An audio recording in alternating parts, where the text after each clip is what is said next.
الجولة 20 من موسم 2025-2026. نادي النفط بالقمصان البيضاء بينما نادي أمانة بغداد بالقمصان الكحلية.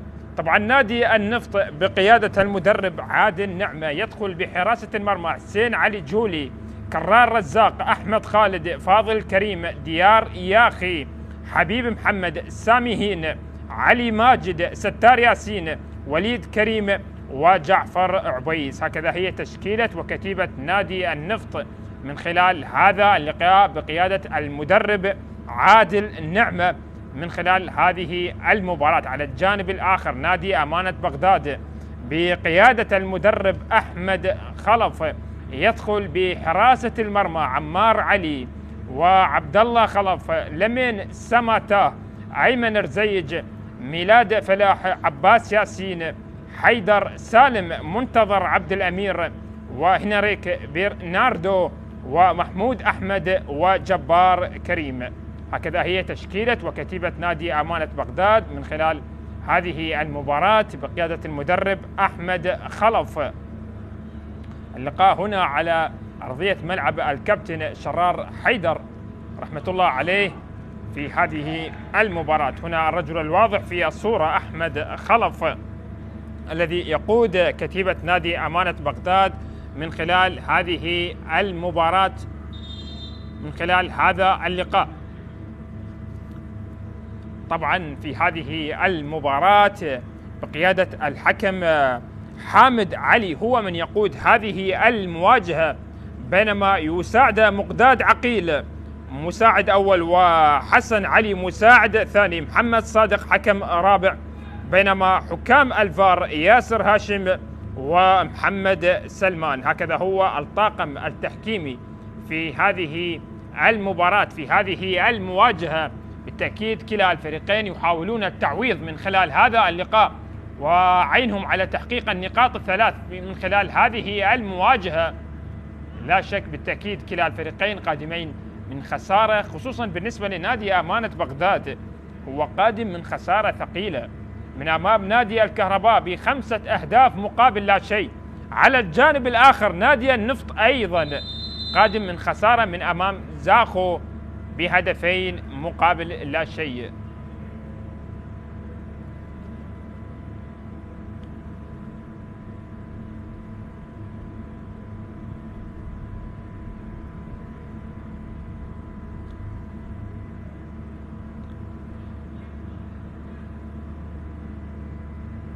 مع بداية اللقاء دقيقة صمت وقراءة سورة الفاتحة على الأحداث لمن راحوا شهداء في الأحداث الجارية في المنطقة حاليا.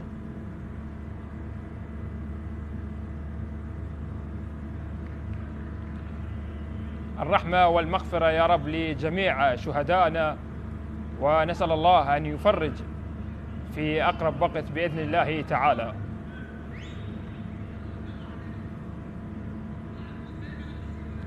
لقاء يجمع نادي أمانة بغداد مع نادي النفط.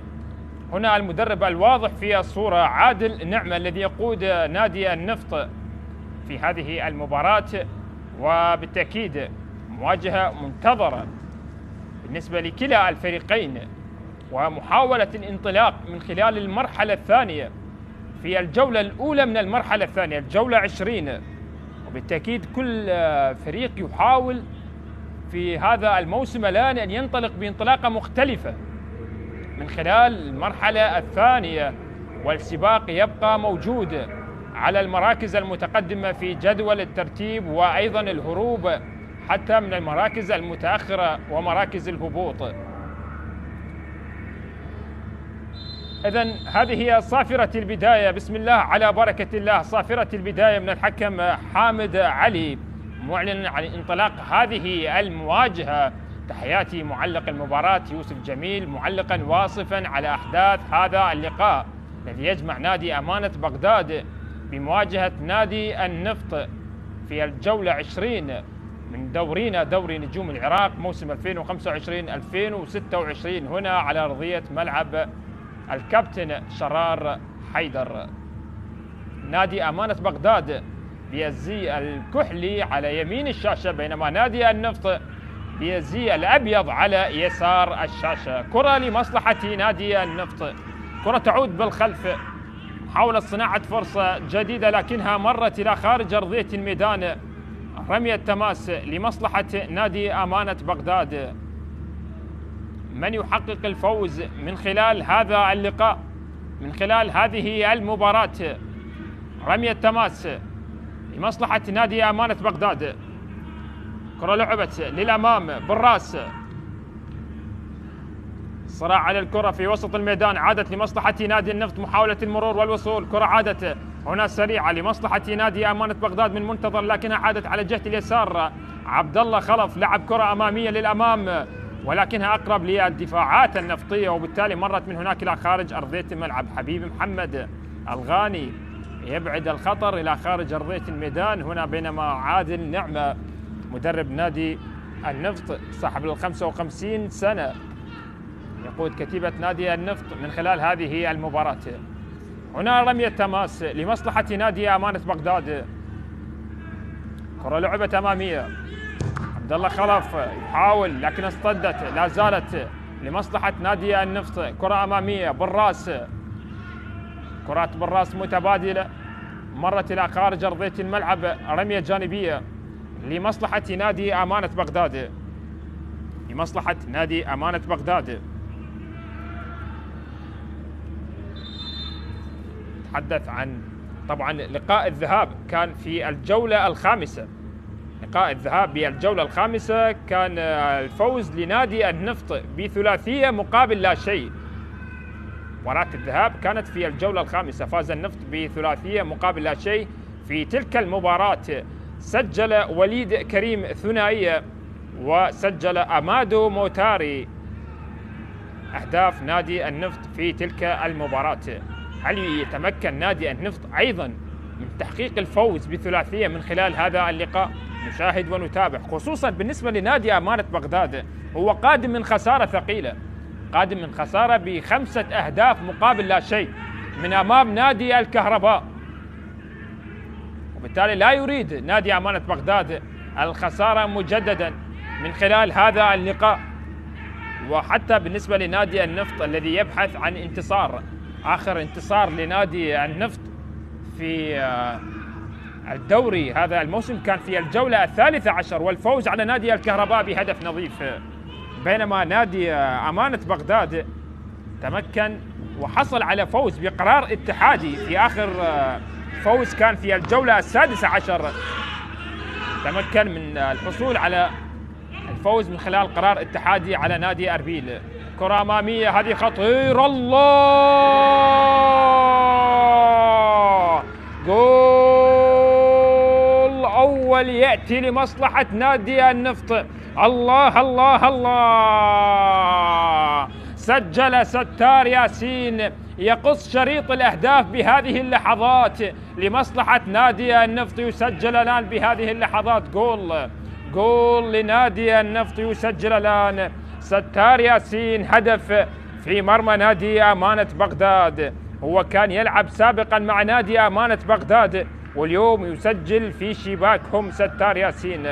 جول يأتي لمصلحة نادي النفط مع بداية اللقاء. هذه كرة مرت على عمار علي على يسار حارس المرمى، هذه الكرة الرائعة الجميلة، بعد ذلك المتابعة وضعها بأريحية في شباك مرمى نادي أمانة بغداد. هدف أول يأتي لمصلحة القمصان البيضاء. نادي النفط يقص شريط الأهداف بهذه اللحظات عن طريق ستار ياسين.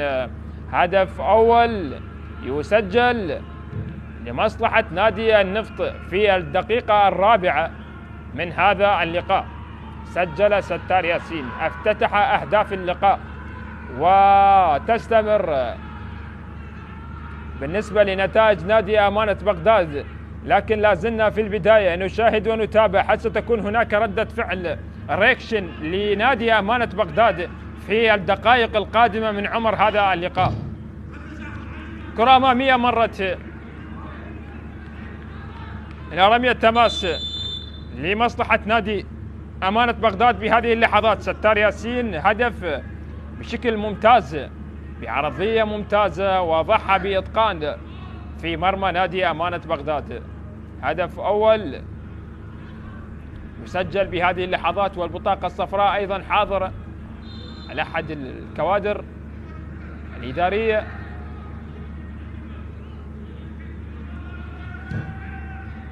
كرة أمامية في وسط الملعب لمصلحة نادي أمانة بغداد، محاولة ولكن الصافرة موجودة، خطأ يأتي لمصلحة نادي أمانة بغداد. الكرة من هناك على جهة اليمين، لعب الكرة أمامية بالراس، محاولة التحضير لكنها عادت لمصلحة نادي النفط بهذه اللحظات، ولكن الكرة مرت من هناك، عادت عند حارس المرمى عمار علي. بهذه اللحظات هل يتمكن نادي أمانة بغداد من العودة بنتيجة اللقاء بعد هذا التأخر؟ استلام ممتاز، جبار كريم عند الكرة يبحث عن مساندة، ينقل الكرة لمصلحة منتظر عبد الأمير، يحاول المرور ولكن ديار ياخي بشكل ممتاز، والكرة مرت إلى ركنية. ديار ياخي لسبق واللعبة لنوروز. هنا لدينا منتظر عبد الأمير الذي تألق في البدايات طبعا مع نادي الكرخ. هنا أحمد خلف ومسيرة كبيرة لنادي أمانة بغداد. هنا ركنية بهذه اللحظات لمصلحة نادي أمانة بغداد. نادي الأمانة يحاول يبحث عن تعويض، حاول العودة من خلال هذه الكرة، الركلة الركنية، محاولة تعديل النتيجة. الركنية الآن بهذه اللحظات لمصلحة أسود العاصمة. نادي أمانة بغداد انطلق بشكل ممتاز مع بداية الدوري، ولكن بعد ذلك النتائج كانت سلبية. هنا ركنية، منتظر يعود بالخلف، عبد الله خلف لعب كرة عالية وخطيرة بالراس، لكن مرت إلى خارج أرضية الملعب، إلى ركنية أو إلى ركلة مرمى لمصلحة نادي النفط. شوف هذه الكرة الماضية وهذه الكرة العرضية وهذه الكرة الرأسية، وبالتالي مرت إلى خارج أرضية الميدان. مرت الكرة الماضية من الكابتن ميلاد فلاح بالراس إلى ركلة مرمى. هذا ستار ياسين صاحب الهدف في هذا اللقاء.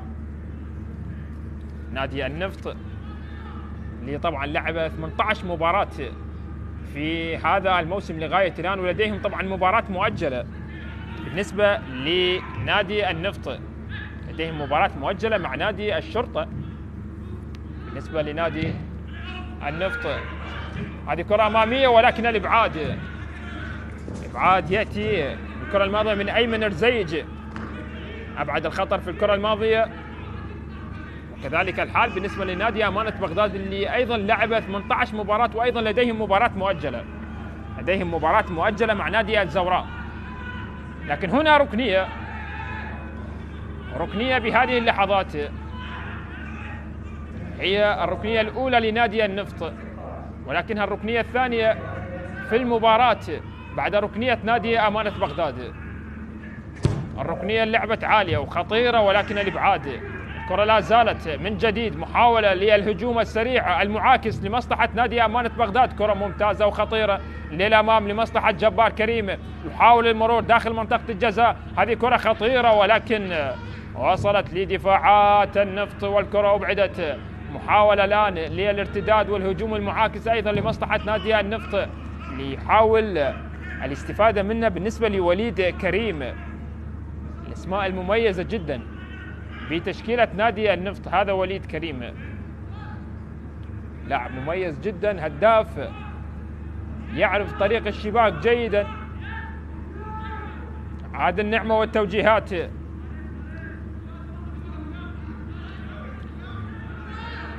رمية تماس لمصلحة نادي النفط، كرة تعود للخلف. هناك صافرة مخالفة، خطأ يأتي بهذه اللحظات، يبدو لمصلحة نادي النفط. والبطاقة الصفراء على جبار كريم، يتلقى بطاقة صفراء بهذه اللحظات. جبار هي البطاقة الصفراء الأولى على اللاعبين في هذا اللقاء. جبار كريم اللي طبعا سبق واللعب لنادي كربلاء هذه الكرة الماضية، والتدخل على ديار ياخي في الكرة الماضية. جبار كريم يحصل على البطاقة الصفراء، مخالفة لمصلحة نادي النفط. التقدم نفطي بهدف. نادي النفط اللي طبعا فاز ب5 مباريات في هذا الموسم، بينما نادي أمانة بغداد فاز في 6 مواجهات. المباريات التي فاز بها نادي النفط 5 مباريات في هذا الموسم. فاز بقرار اتحادي على نادي الطلب، وأيضا فاز على نادي القاسم، فاز على نادي بالنسبة لنادي طبعا النفط اللي فاز على نادي القاسم وعلى الطلبة بقرار اتحادي، وعلى نادي أيضا نادي أمانة بغداد. بينما هنا كرة داخل منطقة الجزاء، ولكن كرة عادت لمصلحة نادي أمانة بغداد، لمصلحة جبار كريم، ولكن الصافرة موجودة، خطأ مخالفة لمصلحة جبار كريم. نادي النفط اللي أيضا فاز على نادي ديالى بهدفين لهدف، والفوز أيضا على الكهرباء. 5 مباريات فاز بها نادي النفط. على الجانب الآخر نادي أمانة بغداد فاز في 6 مواجهات في هذا الموسم.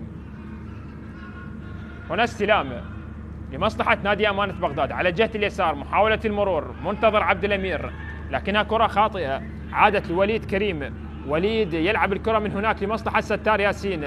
هنا ارتداد، تغيير اتجاه اللعب هناك على جهة اليسار لمصلحة نادي النفط. استلام الكرة عادت بالخلف، كرة على جهة اليمين لمصلحة كرار رزاق. استلام في وسط الميدان، لمسات 1-2 ولكنها عالية بالراس، عادت لمصلحة نادي أمانة بغداد على جهة اليسار. عبد الله خلف، منتظر عبد الأمير، محاولة المرور، منتظر يعود بالخلف من جديد. حيدر سالم لمصلحة أمانة بغداد، حاول المرور بشكل ممتاز من عباس ياسين في الكرة الماضية من هناك على جهة اليمين، ولكنها أقرب لدفاعات نادي النفط. كرة من هناك، محاولة صناعة فرصة جديدة، كرة أمامية للأمام ولكنها مرت إلى خارج أرضية الملعب، خارج أرضية الملعب إلى تماس لمصلحة نادي أمانة بغداد. محمود أحمد الذي سبق واللعب لنادي الصناعات. كرة لمصلحة نادي أمانة بغداد، كرة من هناك على جهة اليمين، لعب الكرة أمامية داخل منطقة الجزاء. هنا كرة بالراس ولكنها مرت إلى خارج أرضية الملعب، خارج أرضية الملعب إلى ركلة مرمى لمصلحة نادي النفط. نقترب على أول ربع ساعة من عمر هذا اللقاء، والنتيجة بهدف لمصلحة نادي النفط. نادي أمانة بغداد اللي كما تحدثت أنه فاز ب6 مواجهات، فاز على نادي القاسم وعلى نادي نفط ميسان وعلى الطلبة ونوروز والشرطة، وفاز بقرار اتحادي على نادي أربيل. كرة من هناك لمصلحة نادي النفط، دفاعات نادي النفط. كرة من جديد ديار ياخي في وسط الملعب. كرة من هناك من علي ماجد، علي ماجد في وسط الملعب يعود بالخلف، حاول صناعة فرصة جديدة، تعني وصبر بصناعة فرصة من الخلف والتقدم بها إلى الأمام. ديار لعب الكرة أمامية، استلام، تحضير ممتاز لكرار رزاق. كرار يحاول المرور، سقط على أرضية الملعب. الكرة تحولت لمصلحة أمانة بغداد على جهة اليسار. جبار كريم عند الكرة، يلعب الكرة أمامية، يغير الاتجاه من هناك ولكنها أقرب لكرار أو لأحمد خالد في الكرة الماضية، مرت إلى خارج أرضية الملعب. الإبعاد من حسين علي جولي رمية تماس لمصلحة نادي أمانة بغداد. يحاول نادي أمانة بغداد العودة من خلال هذا اللقاء. هذه كرة أمامية ولكنها عالية تماما إلى خارج أرضية الميدان، خارج أرضية الملعب. ركلة مرمى كانت من حيدر سالم، واضح فيها الصورة الذي سبق ومثل نادي الميناء. كرة من جديد من هناك لمصلحة نادي النفط. حاول صناعة فرصة جديدة. نادي النفط تقدم بهدف ويلعب بأريحية تامة من خلال هذه الدقائق كما هو واضح في الصورة الآن.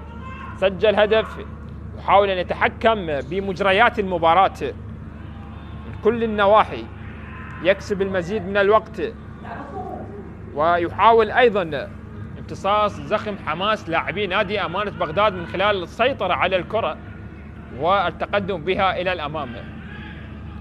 هذه كرة أمامية لا زالت لمصلحة نادي النفط. لا زالت كرة أمامية من هناك، تحضير موجود. ستار ياسين يعود الكرة بالخلف، لمسة من هناك من علي ماجد. ستار عند الكرة ينقلها على جهة اليسار. حاولت المرور، مداورة بالكرة بشكل ممتاز لنادي النفط بكل مربعات الملعب من اليمين واليسار. السيطرة موجودة نفطية من خلال هذا اللقاء. تحضير موجود بشكل ممتاز لنادي النفط. الآن الكرة قطعت، عادت سريعة لمصلحة نادي أمانة بغداد. يحاول أسود العاصمة اللعب على أخطاء المدافعين من خلال هذه المحاولة ومن خلال هذه الكرة. هذه كرة عرضية موجودة لا زالت خطيرة، ولكن الإبعاد موجود من دفاعات نادي النفط. لا زالت الكرة من هناك، عادت لمصلحة أمانة بغداد. هذه فرصة جول، ممكن التسديد، لا زالت، ولكن المحاولة لا زالت مستمرة لمصلحة أسود العاصمة. ولكن دفاعات النفط حاضرة موجودة من ستار ياسين على جهة اليسار. محاولة بناء فرصة جديدة، محاولة التقدم، ولكن لاعبي نادي النفط يلعبون تحت الضغط رغم تقدم لاعبي نادي أمانة بغداد في ساحة ملعبهم. ولكن نادي النفط الإمكانية، القدرة على السيطرة على الكرة والتحكم بمجريات المباراة. هذا ما نشاهده. تقدم بهدف ويتحكم لغاية الآن. كرة لمصلحة نادي النفط في وسط الملعب. كرة عادت بالخلف. تأني وصبر بصناعة الفرصة من الخلف والتقدم بها إلى الأمام بالنسبة للاعبي النفط. الكرة أمامية بالراس، الكرة لا زالت. هذه محاولة لمصلحة نادي النفط من خلال هذه الدقائق، من خلال هذه الكرة. محاولة المرور، ستار ياسين يعود الكرة بالخلف على جهة يمين نادي النفط، ولكنها عادت سريعة لمصلحة نادي أمانة بغداد في وسط الملعب. الصافرة موجودة حاضرة، خطأ يأتي لمصلحة لمين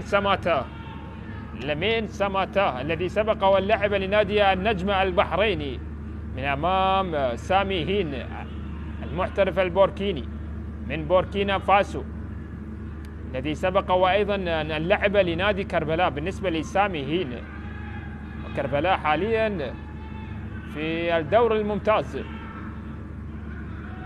هذا وليد كريم في الكرة الماضية من أمام لمين سماتا. الكرة لا زالت من هناك لمصلحة نادي النفط من خلال هذه الدقائق. الفرصة لا زالت مواتية بالنسبة لنادي النفط، قد يضيف هدف ثاني ويجعل المباراة جميعها لصالحه. واضح جدا تحكم السيطرة بالكرة لنادي النفط من خلال هذه المباراة. تقدم بهدف. كرة أمامية، هو فاز في المباراة الماضية في الجولة الخامسة بثلاثية مقابل لا شيء، وبالتالي الأمل والثقة موجودة لدى لاعبي نادي النفط من خلال الفوز من خلال هذا اللقاء. كرة لمصلحة أمانة بغداد. هذا جبار كريم عند الكرة، يحاول المرور، يبحث عن مساندة. لا زال محاط برقابة دفاعية للاعبي نادي النفط، لكنها مرت وغادرت إلى تماس. رمية جانبية لمصلحة نادي أمانة بغداد. 20 دقيقة مرت يا من تتابع وتشاهد قنوات شبكة الإعلام العراقي الناقل الحصري لمباريات دورينا دوري نجوم العراق. هنا التقدم نفطي بهدف سجل لمصلحة نادي النفط عن طريق ستار ياسين. هذه كرة أمامية ولكنها أقرب لحسين علي جولي. حسين علي جولي الذي سبق وأن مثل نادي أربيل، لكن هناك حالة تسلل هكذا يشير حكم المباراة حامد علي. شوف هذه الكرة الماضية، حالة التسلل كانت موجودة. نعم، كرة لمصلحة نادي النفط. تمريرات حول صناعة فرصة جديدة من الخلف. تقدم لستار ياسين في الدقيقة الرابعة.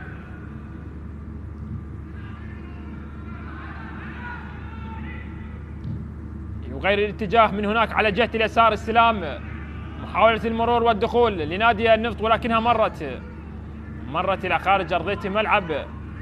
الكرة الماضية من أحمد خالد الذي سبق وأن مثل نادي الميناء. كرة لستار ياسين، يعود بالخلف لمصلحة نادي النفط. هو الطرف الأكثر استحواذ على الكرة لغاية الآن، هو نادي النفط. هذا ما نشاهده من خلال هذه المباراة.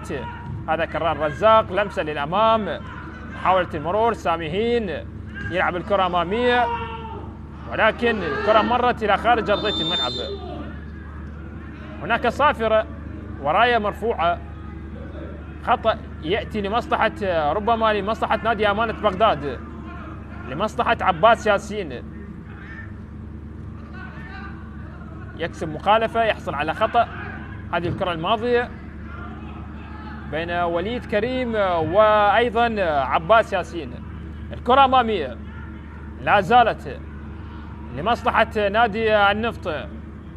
حاول المرور من هناك على جهة اليسار. أمامية، حاولت المرور ولكن أقرب لدفاعات نادي أمانة بغداد. نادي النفط اللي تعادل في 6 مواجهات، 6 مواجهات تعادل بها نادي النفط، وبينما نادي أمانة بغداد تعادل في 3 من خلال مباريات هذا الموسم. لكن هذه كرة لمصلحة أمانة بغداد ولكنها مرت من هناك إلى رمية تماس، رمية جانبية لمصلحة نادي أمانة بغداد.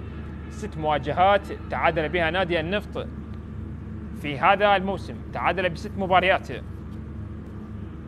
تعادل النفط مع نادي الكرخ بهدفين لهدفين، تعادل مع نادي دهوك تعادل سلبي، وكذلك مع الجوية ومع النجف تعادل سلبي، وأيضا تعادل سلبي مع نادي الميناء وأيضا مع نادي الزوراء.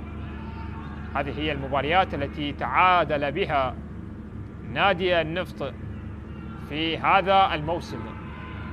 على الجانب الآخر بالنسبة لنادي أمانة بغداد الذي تعادل في 3 مباريات في هذا الموسم لغاية الآن، تعادل من أمام زاخو بهدفين لهدفين، وكذلك تعادل مع نادي الكرخ بهدف لهدف، وتعادل من أمام نادي الميناء في الجولة 17 تعادل سلبي.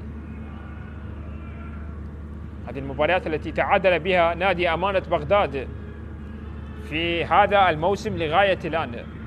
لكن هنا لدينا فرصة لمصلحة نادي أمانة بغداد، قد يسجل وقد يعود من خلال الدقائق القادمة من هذه المباراة. محاولة المرور لمصلحة نادي أمانة بغداد، لمسة لعبد الله خلف لكنها مقطوعة، عادت لمصلحة ستار ياسين. ستار لمسة للأمام، يا سلام، لف ودار بشكل ممتاز، ولكنها عادت لمحمود أحمد. هنا صافرة، مخالفة، خطأ بهذه اللحظات لهنريك برناردو محترف انجولا، هذا الواضح في الصورة، بتشكيلة نادي أمانة بغداد. وليد كريم كابتن نادي النفط. الكرة من هناك على جهة يمين نادي أمانة بغداد، يلعب الكرة عالية وخطيرة ولكن بالرأس. هناك صافرة، مخالفة، خطأ يأتي لمصلحة نادي النفط. مخالفة لمصلحة نادي النفط أمانة بغداد يحاول يبحث ولكن يجد صعوبة. لمصلحة ديار ياخي، مخالفة لمصلحة ديار ياخي.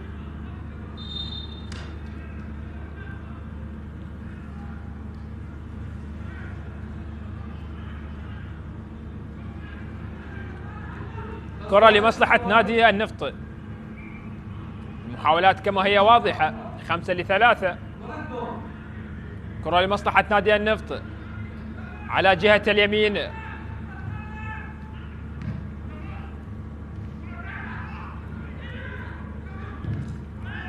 كرة أمامية لا زالت هناك صافرة، مخالفة، خطأ يأتي بهذه اللحظات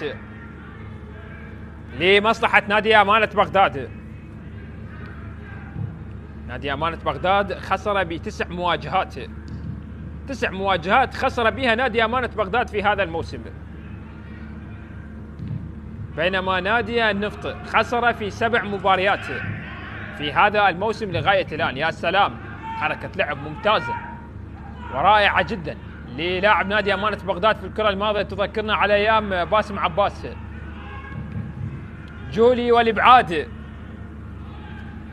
مرت إلى رمية تماس لمصلحة محمود أحمد، حسين علي جولي. كرة لمصلحة نادي أمانة بغداد، عباس ياسين يلف ويدور، يعود الكرة بالخلف لدفاعات نادي أمانة بغداد من أيمن رزيج. لمين سماتها على جهة اليمين، أمامية لكنها غادرت جانبية لمصلحة نادي النفط. هذا محمود أحمد الذي سبق ومثل نادي الحدود.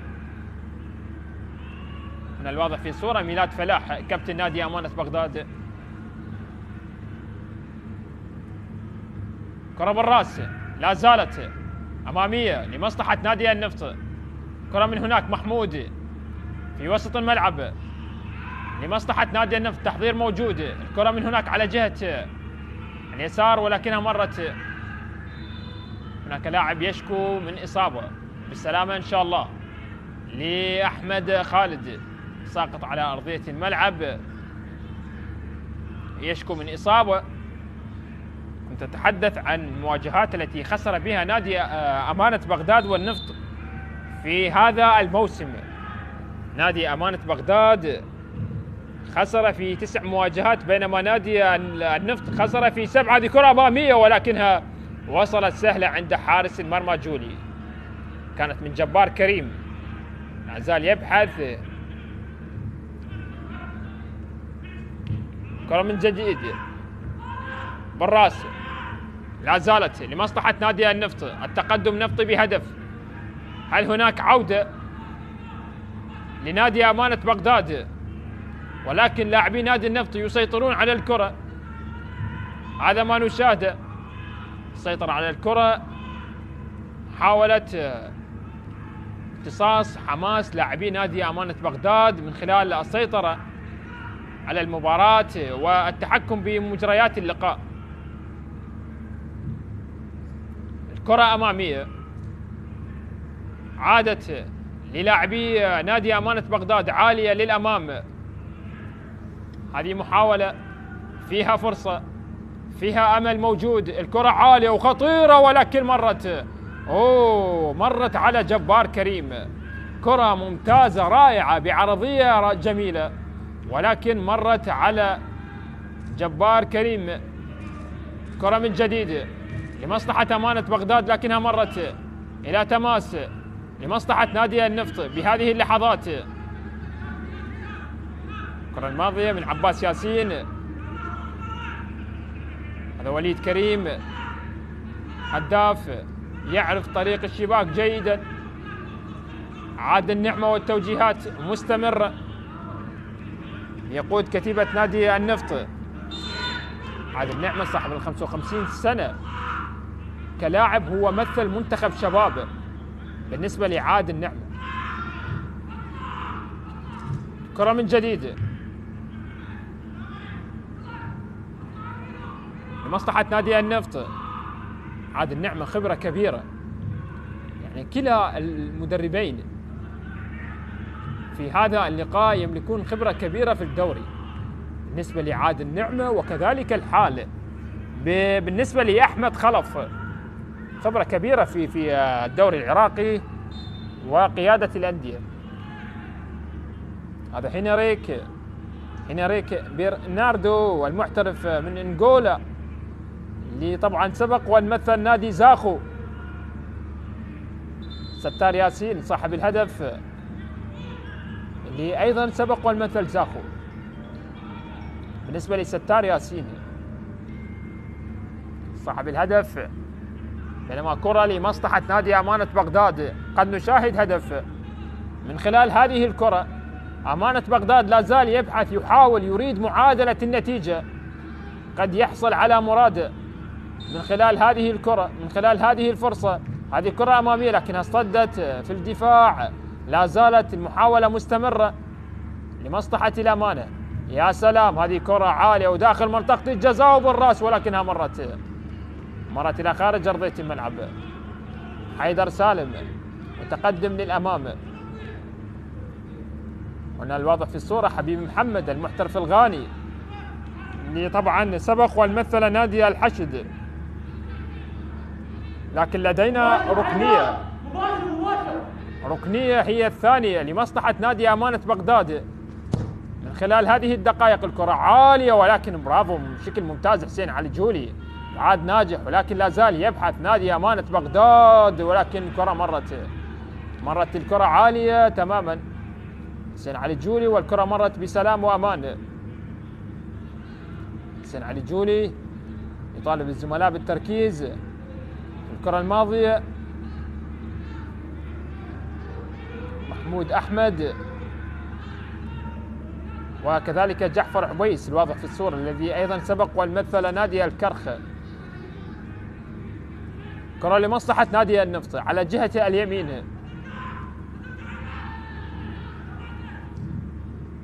كرة عالية للأمام. كرة من جديد، لا زالت هناك صافرة، مخالفة، خطأ لمصلحة نادي الأمانة في هذه الدقائق. تقدم نفطي بهدف. يعني نادي النفط في هذا الموسم يعني سجل 19 هدف مع هذا الهدف في مباراة اليوم. 19 هدف لنادي النفط لغاية الآن، بينما نادي أمانة بغداد سجل 20 هدف. لكن لو نشاهد يعني كلا الفريقين كم تلقوا من أهداف في هذا الموسم. نادي النفط لكن هنا فرصة ومحاولة داخل منطقة الجزاء، ولكن بشكل ممتاز محمود أحمد، بشكل ممتاز، تغطية كانت رائعة. ولكن هنا كرة لا زالت مرت إلى رمية تماس الإبعاد من حبيب محمد المحترف الغاني، بينما منتظر عبد الأمير اللاعب الذي سبق ومثل نادي القوة الجوية. شوف هذه الكرة الماضية، السلامة إن شاء الله لمنتظر، كانت قوية في الكرة الماضية من حبيب محمد محترف الغاني. لكن هذه فرصة ومحاولة لمصلحة نادي أمانة بغداد بهذه الدقائق. الكرة من هناك على جهة اليسار، محاولة المرور، كرة لمصلحة نادي أمانة بغداد في وسط الميدان من أيمن رزيج، أمامية جبار كريم. كرة من عبد الله خلف، لا زالت لمصلحة نادي النفط سامي هين. الكرة خاطئة، عادت أيمن رزيج، لديه فرصة، لديه محاولة من ميلاد فلاح. هذه كرة لعبد الله خلف، ولكن الكرة مرت إلى تماس. الكرة لا زالت حيدر سالم لمصلحة نادي أمانة بغداد، لمسات، محاولة المرور، لاعبي نادي النفط، الضغط السريع على حامل الكرة، عادت في وسط الميدان من أيمن رزيج ولمين سماتا على جهة اليمين، يعود بالخلف كرة عادت أيمن رزيج في وسط ميدان. ميلاد فلاح يلعب الكرة أمامية. جبار كريم، الضغط الدفاعي موجود. عادت من أحمد خالد. الصراع لا زال موجود بين الفريقين. كرة لمصلحة نادي النفط. من هناك البحث لا زال مستمر. نادي أمانة بغداد يريد العودة، يريد معادلة النتيجة. هذه فرصة ومحاولة داخل منطقة الجزاء. الله، ضاعت فرصة معادلة النتيجة يا منتظر عبد الأمير، ضاعت على أسود العاصمة من خلال الفرصة كانت متاحة، كانت بالإمكان أن تسجل لمصلحة نادي أمانة بغداد هذه الكرة، لكن التسديدة مرت على نادي النفط بأمان وسلام، ولكن منتظر أضاع فرصة كانت بالإمكان أن تسجل لمصلحة نادي أمانة بغداد، ولكن هذه كرة الله،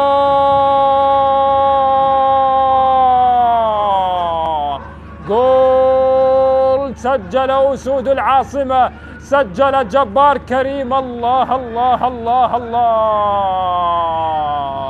الله يسجل بهذه اللحظات. نادي أمانة بغداد يعود لمعادلة النتيجة 1-1 بهذه اللحظات لمصلحة نادي أمانة بغداد. لم نشاهد الكرة الماضية، ولكن نشاهد احتفالية جبار كريم. هذه الكرة الماضية، هذا الدخول، هذا المرور. الله الله الله الله الله على كرة رأسية. جبار كريم لا يخطئ أمام المرمى، لا يخطئ أمام المرمى. مثل هكذا كرات، مثل هكذا فرصة يسجلها جبار. هدف بهذه اللحظات يسجل لمصلحة جبار كريم. هدف رائع، هدف جميل يسجل لمصلحة جبار كريم في الدقيقة 37 بكرة بأسيست رائع جدا من منتظر عبد الأمير. هو ضيع فرصة ولكن لعب أسيست ممتاز رائع جميل، وسجل جبار كريم بكرة رأسية هزت وعانقت شباك مرمى نادي النفط ليتعادل النتيجة. الآن التعادل 1-1. المباراة تعود إلى نقطة البداية 1-1، ولا واحد أفضل من واحد من خلال نتيجة اللقاء. الكرة أمامية، بقى يواصل نادي أمانة بغداد، بحث وواصل وتقدم واستثمر فرصة سجل منها جبار كريم ليعادل النتيجة بشكل ممتاز قبل نهاية الشوط الأول ب7 دقائق، 7 دقائق إلى 8 دقائق متبقية وأقل من ذلك. هذا هنريك برناردو المحترف من أنغولا. طبعا لو تحدثنا عن المباريات التي جرت يوم أمس، نادي الطلبة فاز بهدف على نادي نفط ميسان، ونادي الكرخ فاز على نادي القاسم بثلاثية نظيفة، بينما نادي القوة الجوية فاز على نادي النجف بهدفين مقابل لا شيء. هكذا هي مباريات دورينا. بينما أيضا بالنسبة لمباريات هذا اليوم، طبعا لدينا مباراة أربيل مع نادي ديالى تأجلت بسبب الظروف الصعبة الموجودة في المنطقة، ولكن بالتأكيد بالنسبة لمباريات الدوري العراقي في الجولة 20 في هذا الموسم،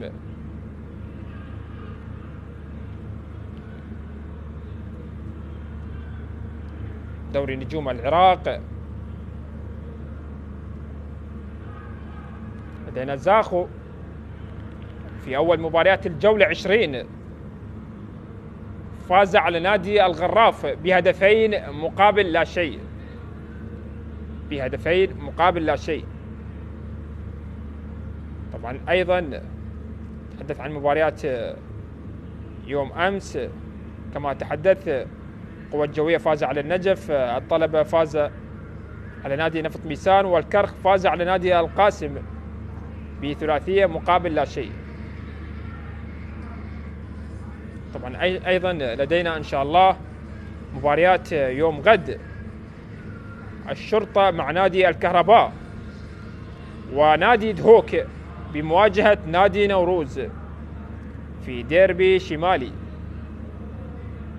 ديربي سيكون مثير وقوي. بينما أيضا لقاء سيجمع نادي الزوراء مع نادي الموصل، لقاء يجمع الزوراء مع نادي الموصل في ختام الجولة 20 من مباريات دوري نجوم العراق. ولكن لغاية الآن في هذا اللقاء التعادل بهدف لهدف. سجل ستار ياسين في الدقيقة 4 وعدل النتيجة عن طريق جبار كريم في الدقيقة 37. الكرة أمامية داخل منطقة الجزاء، هذه فرصة ومحاولة. الله، على فرصة هدف كانت بالإمكان أن تكون لمصلحة نادي النفط، ولكن مرت إلى خارج أرضية الملعب. كانت فرصة بالإمكان أن تسجل لمصلحة نادي النفط. لاحظ هذه الكرة الماضية، وجد نفسه أمام المرمى، ولكنها لا هي عرضية ولا هي تسديدة على المرمى، وبالتالي مرت بأمان على مرمى نادي أمانة بغداد. مرت إلى ركلة مرمى لمصلحة نادي أمانة بغداد.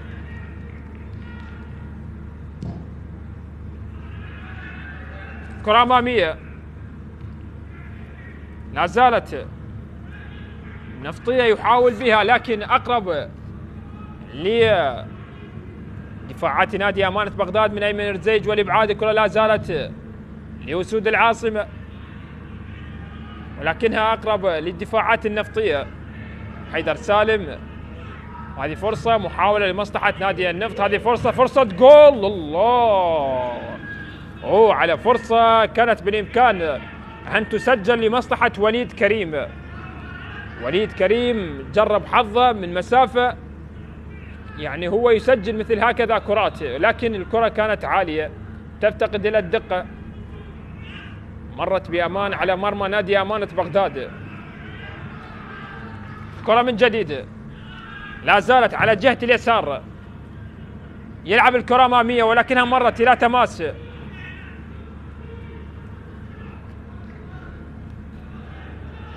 هذا منتظر عبد الأمير، الاسيست لجبار كريم. أحمد خلف، وتوجيهات مستمرة. نظرة على هذه المباراة، النتيجة لا زالت بتعادل بهدف لهدف، على عكس مباراة الذهاب اللي انتهت بثلاثية لنادي النفط. لكن هنا أمانة بغداد يسجل هدف يغير الأمور، وتعود المباراة إلى نقطة البداية. ستار ياسين، نتيجة 1-1. قد تتغير. يا لمين سماتا محترف الغامبيا بالنسبة للمين سماتا الذي سبق وان احترف ولعب لنادي نوروز. رمية تماس، نلعب في الدقيقة الأخيرة من الوقت الأصلي من الشوط الأول. رمية جانبية لمصلحة نادي أمانة بغداد. الكرة أمامية لا زالت موجودة، استلام موجود. كرة أقرب لدفاعات نادي النفط لكرار رزاق. كرار والإبعاد. كرة بالراس لا زالت تحضير لمصلحة أمانة بغداد. محمود أحمد يعود بالخلف. لمين سماتاه والإبعاد. الكرة أمامية من هناك بالراس، كانت من حبيب محمد، عادت للدفاعات النفطية. أحمد خالد لا كرار رزاق على اليمين. كرة بالراس بشكل ممتاز.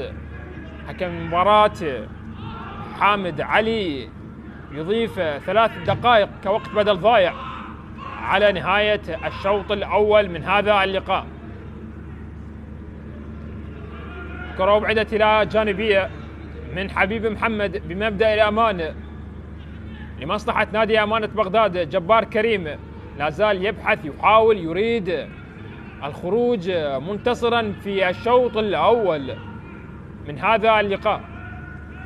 كرة لمصلحة نادي أمانة بغداد،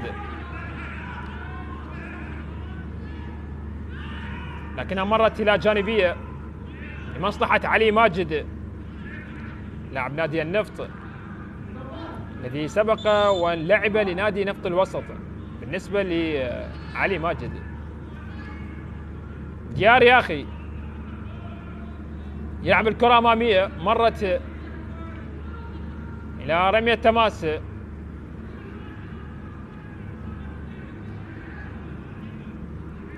لا زالت النتيجة، طبعا نلعب في أجواء جميلة باردة هنا في بغداد، درجة الحرارة 10، أجواء جميلة بالنسبة في شهر رمضان، أجواء باردة. كرة عند حارس المرمى والإبعاد بالراس، كرة على جهة اليسار، كرة من هناك، محاولة المرور لمصلحة نادي النفط، لعب الكرة أمامية ولكن الإبعاد من دفاعات نادي أمانة بغداد. الكرة لا زالت، هذا كرار رزاق لعب الكرة أمامية، محاولة من بين المدافعين ولكن محمود حاضر يقظ في الكرة الماضية، وبالتالي مرت إلى تماس أخرى. جعفر عبيس الذي سبق والمثل نادي النجف، هذا محمود اللي سبق والمثل نادي نفط البصرة.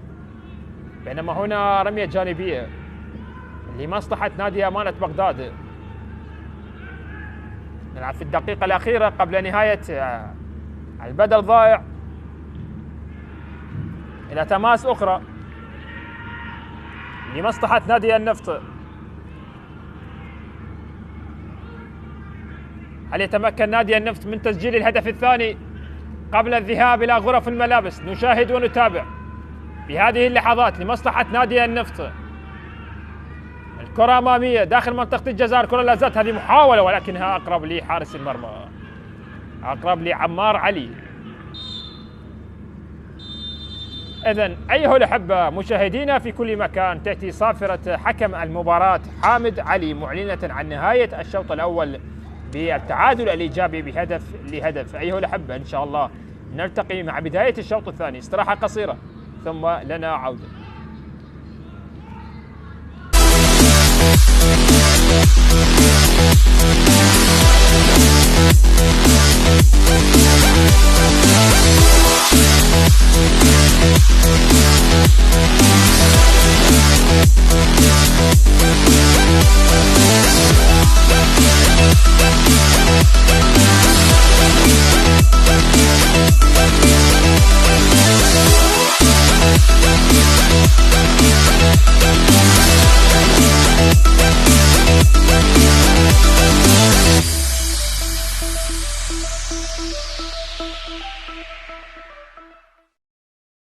بعدة فرص لمرمى فريق نوروز، المحاولة خطيرة، نعم خطيرة، وهذا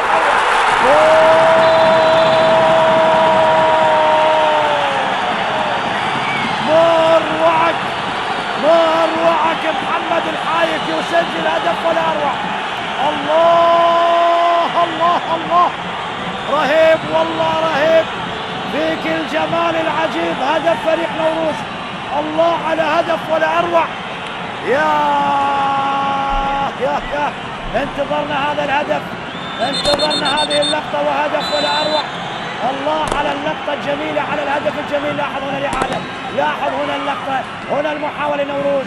الله الله الله الله الله، لاحظ الإعادة، 1-2 الآن مع التمريرة، وهنا التسديدة على المرمى، وهدف تغالط الحارس محمد العماسي ليسجل فريق نادي نوروز أول أهداف المباراة. الله على هدف، الله على هدف، على هدف جميل، هدف رائع. أو هذا مروان، هذا مروان، هذا الفنان، هذا مروان الفنان يسجل، أو إبراهيم محمد هو من سجل الآن لنوروز. كنا نتوقع الحايك من سجل. محاولة تستمر حكم الرابطة تشير الاستمرار خطيرة. محمد رضا ممكن الآن ثاني خلاص.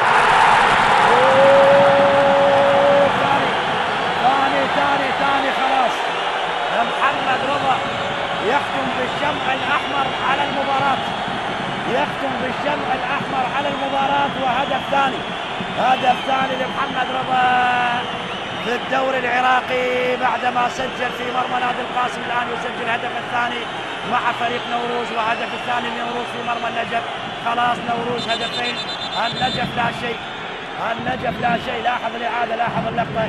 محمد رضا بديل ناجح للمدرب ولي كريم، يضعها على يمين حارس المرمى محمد رضا لفريق النجف محمد العمواسي ليضيف هدف آخر، هدف ثاني، هدف قاتل في مرمى النجف. خلاص نوروز الآن إلى النقاط الثلاث وإلى المركز الثاني عشر مؤقتا، وانتصار السابع هذه المرة على حساب نادي النجف اللي يتلقى الخسارة الخامسة عشر. جماهير ذيقان تريد النقاط أن تبقى هنا في ملعب الناصرية بأقدام الغراف. الله الله الله،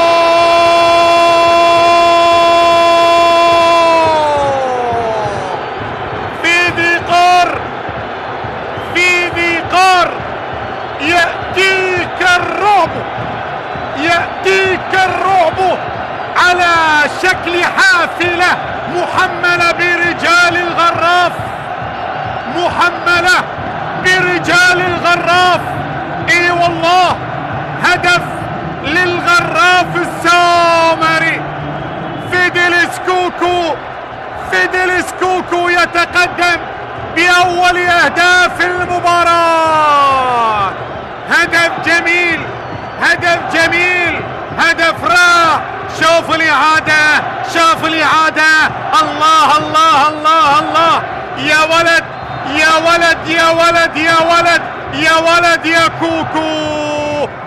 ولد يا كوكو، في ذي قار أعلنها هنا في الناصرية ليتقدم الغراف بأول أهداف المباراة. هدف مقابل لا شيء ليقلص الفارق مع هداف دورينا تيميروف إلى هدف واحد. بلند يقود هجوم مرتد، انطلاقة سريعة، تمريرة ممتازة. هذه للثاني. الغراف. الله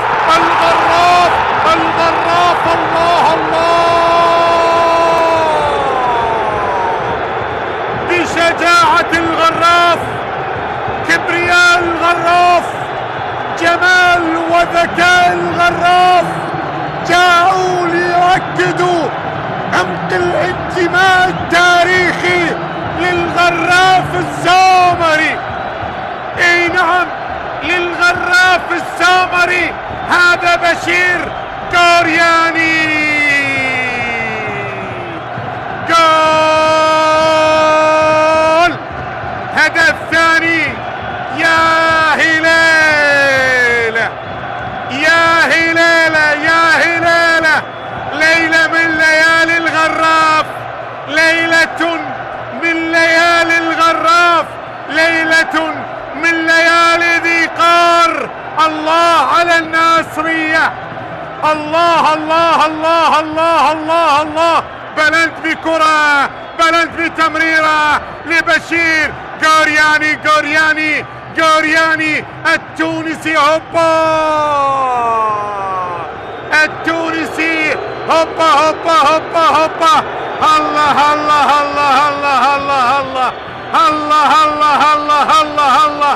الله على الغراف. ترى جورجيس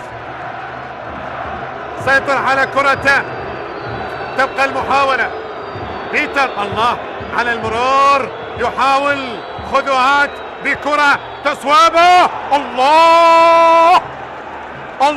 الله يوسف.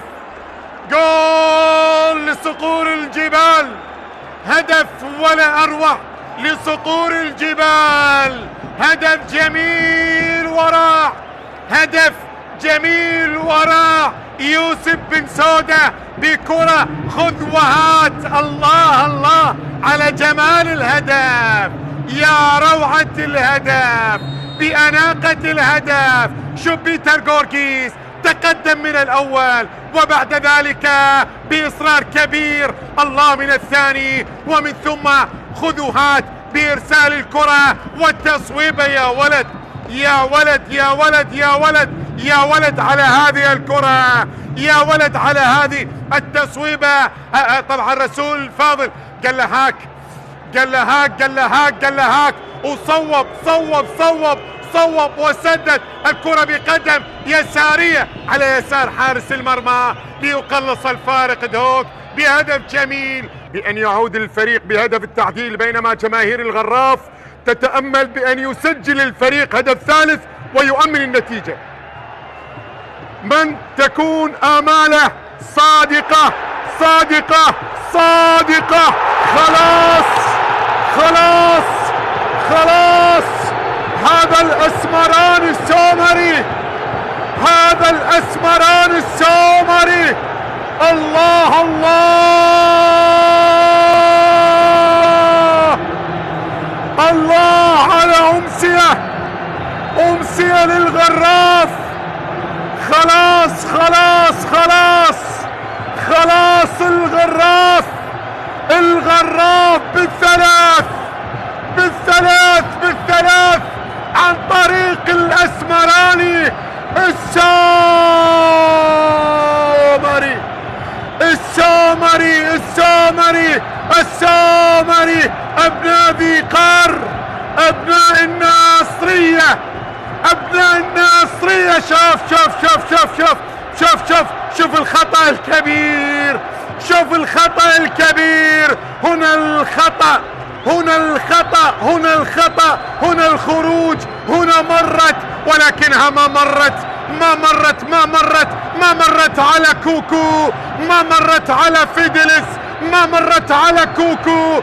كوكو بثالث، كوكو خلص المباراة، كوكو يطمئن الجماهير، كوكو يعلنها أمام فريق الطلبة. مباراة منتظرة أمام الأنيق، الأنيق والعنيق في خلال هذه فرصة لرابع، لرابع. الله الله الله الله، جول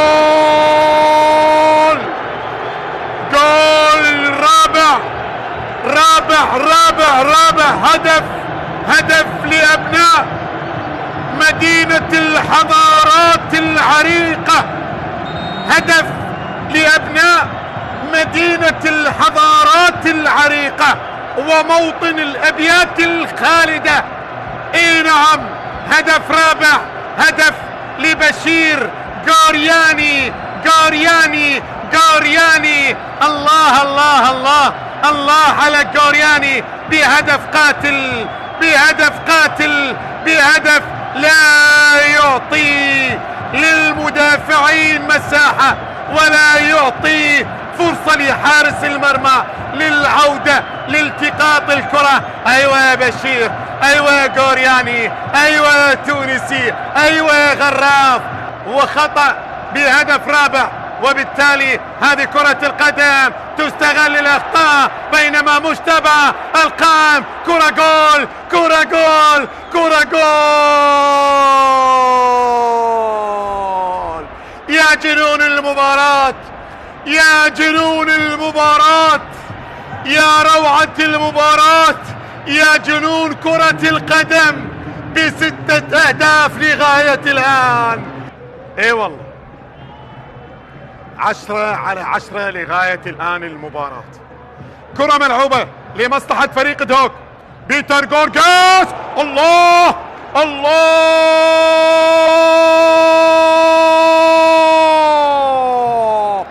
جول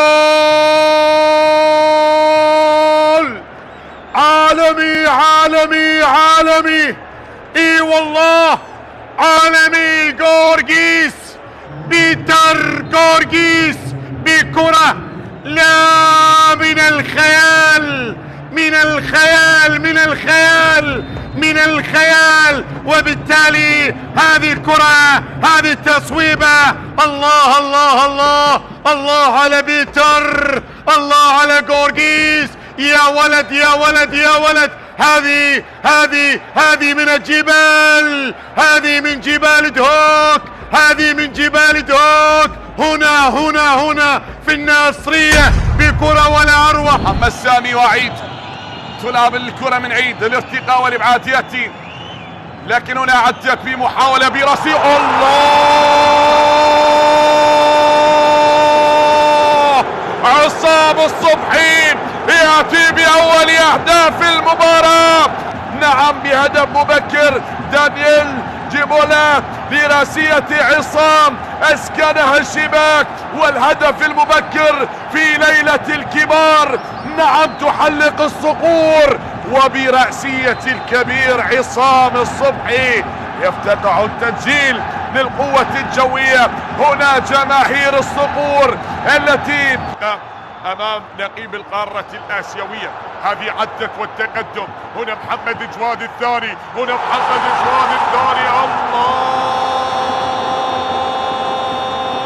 يا محمد جواد، عاد بالصقور، عاد محمد جواد. وسعد عبد الأمير يخطف الكرة. هل هنالك خطأ؟ نشاهد بعد تمريرة اسيست جميل من اللاعب سعد عبد الأمير، قال له هاك روح يا محمد جواد، ومحمد جواد لن يكذب خبرا بل اسكنها الشباك ودون الهدف الثاني بالمباراة. هنا حسين، نقله يا حسين، ارتقاء كرة بالراس. الله يا علاء، بالعلالي يا علاء عبد الزهرة. نعم، بخبرة السنين اسكنها المرمى. شاهد براسية ذهبت مباشرة للزاوية البعيدة، لكن بوقت قاتل جدا جدا للمباراة أدخلها المرمى، أسكنها الشباك. على أعاد الأمل إلى جماهير الطلبة، وقلص نتيجة المباراة باللحظات القاتلة من أجواء هذه المباراة. ويستحوذ الآن على الكرة من أجل الوصول. هذا شريف، الله الله الله الله على هدف جميل من شريف عبد الكاظم. الله على هدف جميل من شريف عبد الكاظم، يهز الشباك في هذه اللحظات ويسعد الأنصار والمحبين على المدرجات. شريف عبد الكاظم، أهداف فريق دهوك كلها كانت أهداف جميلة. ليأتي لنا بهدف جميل الآن لاعب فريق نادي الشرطة شريف عبد الكاظم، اللي وضعها صعبة على يسار حارس المرمى وسام محمد، صعبة على وسام محمد. هدف ولا أروع عن طريق شريف عبد الكاظم. الله على هدف جميل من شريف عبد الكاظم، وضعها صح على يسار حارس المرمى وسام محمد ليصل إلى ثالث أهداف شريف عبد الكاظم. عبد ممكن فريق دياله من كرة ثابتة، داندا، اياد عبد على المرمى، واحمد باصل، وهدف التعادل. هدف التعادل لفريق دياله. صفاقسي، ايمن صفاقسي يسجل هدف التعادل. متابعة من ايمن صفاقسي يسجل هدف تعادل لفريق دياله. هدف تعادل اخرجها بصعوبة حارس المرمى احمد باسل، ليتابعها ايمن صفاقسي ليضعها في المرمى ويعدل النتيجة لفريق دياله امام الشرطة. يعود لاجواء المباراة. لاحظ اللقطة، لم يكن متسلل ايمن صفاقسي، وهدف هدف لفريق دياله. لاحظ لعبها بكل حرفنة اللاعب اياد عبد، انقذها بصعوبة حارس المرمى، لكن تجد المتابعة من أيمن صفاقسي ولا وجود لمتابعة لمدافعي فريق الشرطة لإنقاذ الموقف. وهنا هدف التعادل لفريق لنادي دياله. هذا أيمن محمود وليس صفاقسي. حسين علي أقرب لأحمد فرحان اللي انتقل على جهة اليمين، والرأسية وهدف ثاني. الله على هدف ولا أروع عن طريق سالم أحمد. الله على البديل سالم أحمد، يفعلها الشرطة من جديد وفي الوقت المحتسب بدل ضاع. سالم أحمد برأسية جميلة، وأول أهدافه مع الشرطة خلال هذا الموسم، يسجل هدف جميل في مرمى دياله ليضع الشرطة بهدفين مقابل هدف واحد لدياله. هدفين للشرطة مقابل هدف واحد لدياله. الله وكأنه لعب الكرة بالقدم سالم أحمد. لاحظ الرأسية اللي كانت بعيدة تماما عن حارس المرمى وسام محمد، لذلك الشرطة الآن يتقدم بهدفين مقابل هدف واحد. مرة ثانية تحضير موجود، ممكن التسديد، فرصة جول.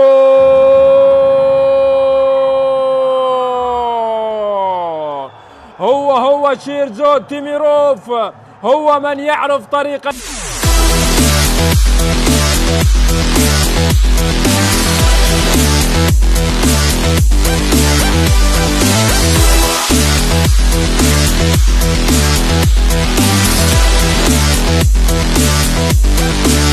في كل مكان لأحداث الشوط الثاني من لقاء الذي يجمع نادي أمانة بغداد بمواجهة نادي النفط. لمن التحق بنا الآن، الشوط الأول انتهى بالتعادل الإيجابي بهدف لهدف، سجل ستار ياسين في الدقيقة الرابعة، بينما عادل النتيجة عن طريق جبار كريم في الدقيقة 37.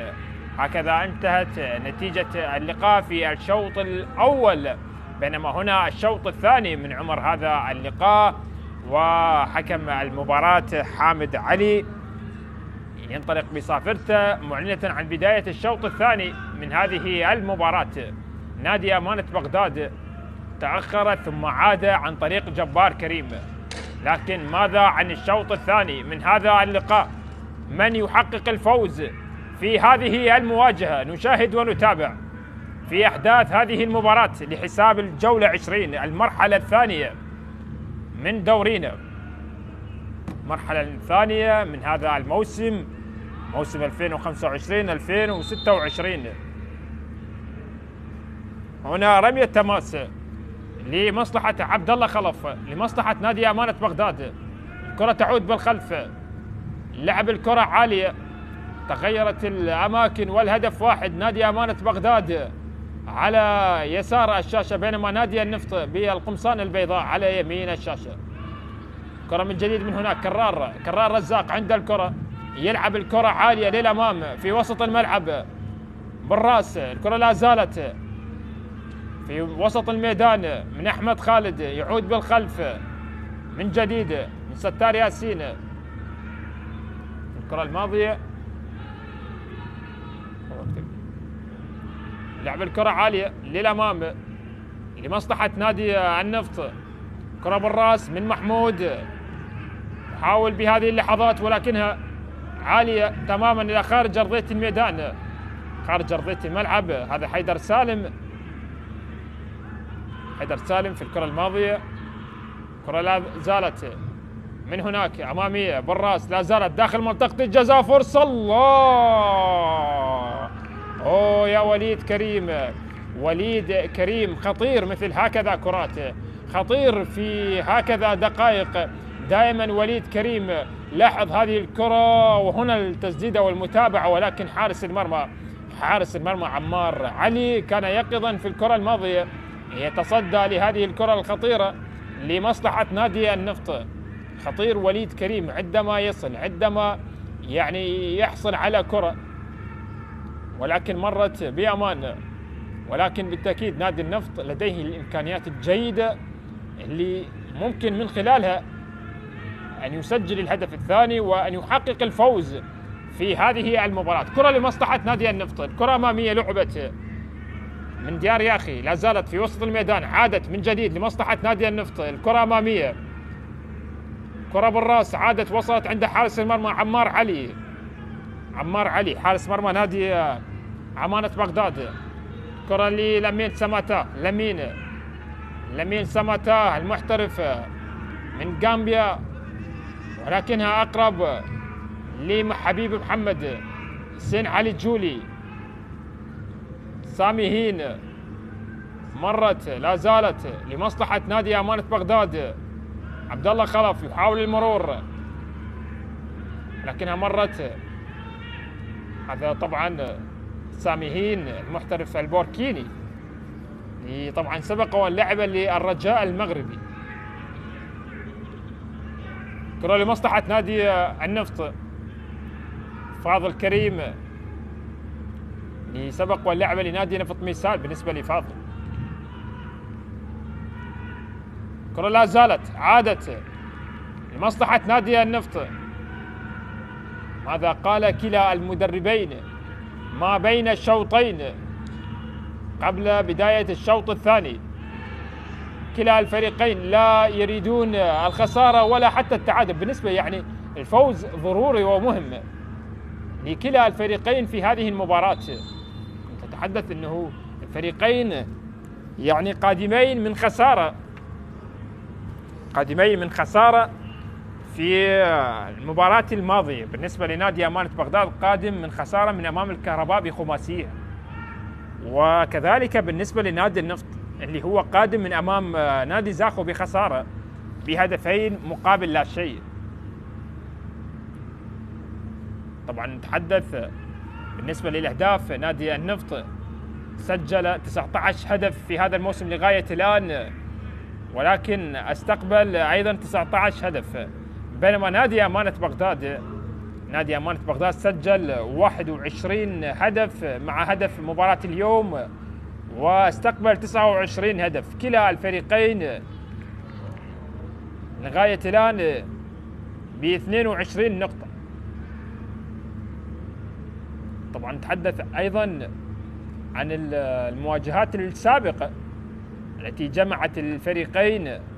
آخر 7 مواجهات جمعت الفريقين، فاز كلا الفريقين بمواجهتين. آخر 7 مواجهات كلا الفريقين فازوا بمواجهتين، وحضر التعادل في 3 مناسبات، يعني انتصارين للنفط وانتصارين لنادي أمانة بغداد، والتعادل في 3 مناسبات. هذه طبعا آخر 7 مواجهات جمعت الفريقين. ولكن ماذا عن مواجهة اليوم؟ لقاء الذهاب كان في الجولة الخامسة، فاز النفط بثلاثية مقابل لا شيء. في تلك المباراة سجل وليد كريم ثنائية، وسجل أمادو موتاري، ولكن هنا أمانة بغداد، ولكن الكرة مرت إلى خارج أرضية الملعب في الكرة الماضية. جبار كريم،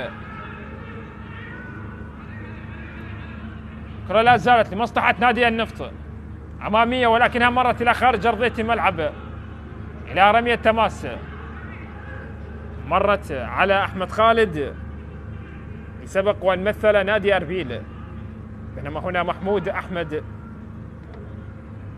سبق وأن مثل نادي الصناعات الكهربائية. بالنسبة لمحمود، كرة من جديد لمصلحة نادي النفط عند حارس المرمى جولي، حاول صناعة فرصة جديدة. فاضل كريم، فاضل والأسماء الأخرى حبيب محمد. نادي النفط بدأ بداية قوية في الدقيقة 4 سجل هدف، ولكن بالنسبة لنادي أمانة بغداد يعني في بعض المباريات تألق وتقدم وسجل انتصارات رائعة، ولكن بعد ذلك هناك كانت النتائج سلبية. تحدث عن فوز لنادي أمانة بغداد على نادي الطلبة بهدفين مقابل هدف، بعد ذلك فاز نادي أمانة بغداد بهدف على نوروز، والفوز الآخر على نادي الشرطة بهدفين مقابل هدف وحيد. يعني 3 انتصارات متتالية، كانت نتائج رائعة. يعني أن يفوز نادي أمانة بغداد على الطلبة والشرطة كانت نتائج ممتازة، ولكن بعد ذلك حدث هبوط بنتائج مباريات نادي أمانة بغداد. جاءت الخسارة من أمام دهوك بهدف نظيف، بعد ذلك تعادل أمام زاخو، الخسارة من أمام القوة الجوية، التعادل مع الكرخ، الخسارة من أمام القرمة والغراف. كرة لا زالت لمصلحة نادي النفط، كرة من هناك لمصلحة نادي النفط، محاولة للمرور والدخول والوصول. ستار ياسين عند الكرة يبحث عن مساندة، يلف ويدور، يعود بالخلف لمصلحة نادي النفط. فاضل كريم بالقدم اليسرى لعب كرة عالية داخل منطقة الجزاء وبالراس. كرة من عباس ياسين، لا زالت الكرة من هناك. كرار رزاق عند الكرة، ولكنها لا زالت بعرضية داخل منطقة الجزاء، ولكنها عند حارس المرمى، عند عمار علي في الكرة الماضية. نتيجة 1-1 لغاية الآن. كرة من جديد لمصلحة نادي أمانة بغداد.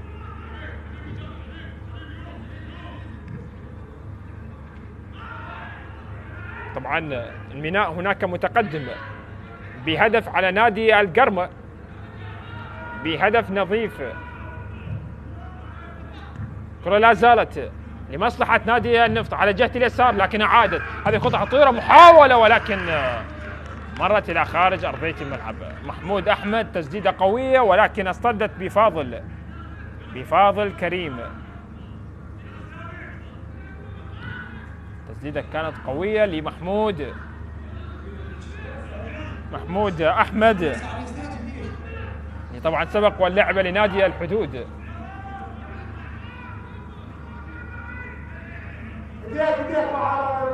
هنا ركنية لمصلحة نادي أمانة بغداد، هي الركنية الثالثة للأمانة، الركنية الثالثة لأسود العاصمة. هل تأتي بالخبر؟ هل تأتي بهدف؟ هذه كرة عالية ولكن بشكل ممتاز من حسين علي جولي، والإبعاد لا زالت محمود، لكن مرت إلى خارج أرضية الملعب إلى ركنية أخرى لمصلحة نادي أمانة بغداد بهذه اللحظات. هي الركنية الرابعة أو الخامسة لنادي أمانة بغداد. هذه كرة عالية داخل منطقة الجزاء ولكن الإبعاد لا زالت موجودة لمصلحة نادي النفط. كرة على جهة اليمين، هذه كرة عالية داخل منطقة الجزاء لكنها مرت بأمان وسلام على مرمى نادي النفط إلى ركلة مرمى. هذا محمود أحمد. كرة لمصلحة نادي النفط، كرة أمامية، استحواذ واضح 55% لمصلحة نادي أمانة بغداد مقابل 45 لنادي النفط. سامحين ولكن تغطية وتدخل بعد ذلك مرت إلى ركنية، مرت على عبد الله خلف. ركنية بهذه اللحظات لمصلحة نادي النفط. حسن نشاهد أهداف في الشوط الثاني من عمر هذا اللقاء، نشاهد ونتابع. هذا كرار رزاق على تنفيذ الركلة الركنية لمصلحة نادي النفط. الكرة لعبت عالية وخطيرة ولكن الإبعاد والتدخل. الكرة لا زالت من هناك، البحث لا زال مستمر بالنسبة لنادي النفط، لا زال يبحث ويحاول. كرة عالية داخل منطقة الجزاء والإبعاد مرة ثانية. ستار ياسين. نادي النفط لا زال يواصل يبحث، يتقدم، يضغط، يريد أن يسجل هدف ثاني من الشوط الثاني من هذا اللقاء، ولكن الكرة لا زالت. عادت محمود عند الكرة، يلعب الكرة أمامية من جديد، لا زالت لمصلحة أسود العاصمة ولكنها أقرب للمحترف الإفريقي، وبالتالي مرت إلى رمية تماس من المحترف حبيب محمد، المحترف الغاني الذي سبق ومثل نادي الحشد.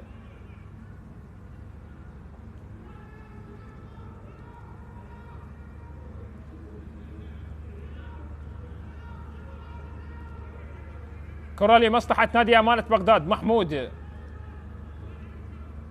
محمود يحاول المرور، لا زالت لمصلحة أمانة بغداد. ميلاد بشكل ممتاز. الله حيدر سالم، لا زالت لمصلحة أمانة بغداد داخل منطقة الجزاء، لكن حبيب مع أحمد خالد. هنا الكرة لا زالت محاولة للمرور ولكن عادت لمصلحة لاعبي نادي النفط. سرعان ما تقطع الكرات وبالتالي تعود لاعبي نادي النفط، لديهم الاسماء الجيده قادرين ان يسجلون، وكذلك الحال بالنسبه لنادي امانه بغداد. تحدث عن منتظر عبد الامير وجبار كريم، والاسماء الاخرى الموجوده تحدث عن هنريك برناردو. اللاعبين الاخرين لدى لاعبي نادي النفط تحدث عن جعفر عبيس، وليد كريم، ستار ياسين، سامحين، اسماء جيده. وحتى بالنسبه للتبديلات الموجوده ربما في الدقائق القادمه. الكرة لا زالت داخل منطقة الجزاء. الله،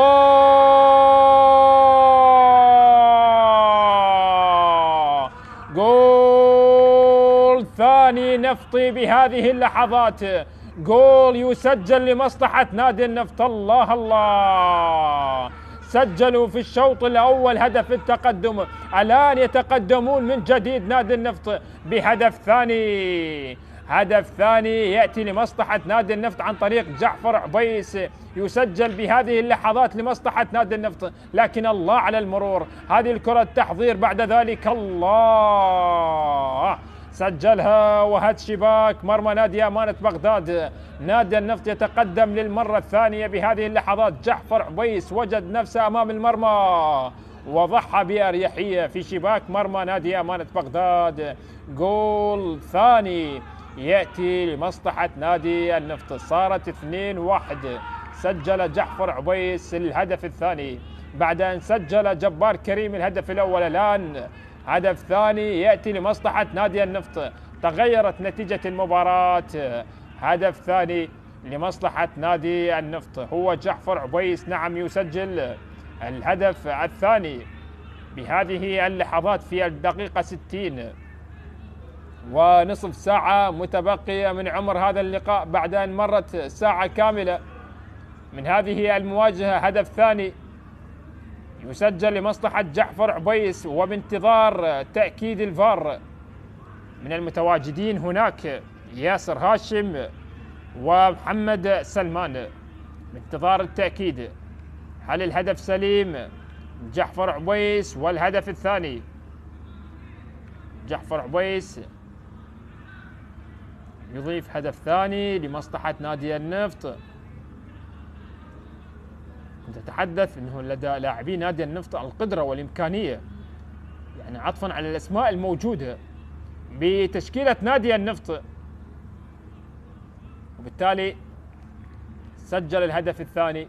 وبالتأكيد ننتظر التأكيد من المتواجدين في غرفة الفار بالنسبة لياسر هاشم ومحمد سلمان. حكم المباراة حامد علي ينتظر القرار هناك. ونادي النفط تقدم في الشوط الأول والآن يتقدم بالهدف الثاني. جعفر عبيس والأمنيات لتسجيل واحتساب هذا الهدف.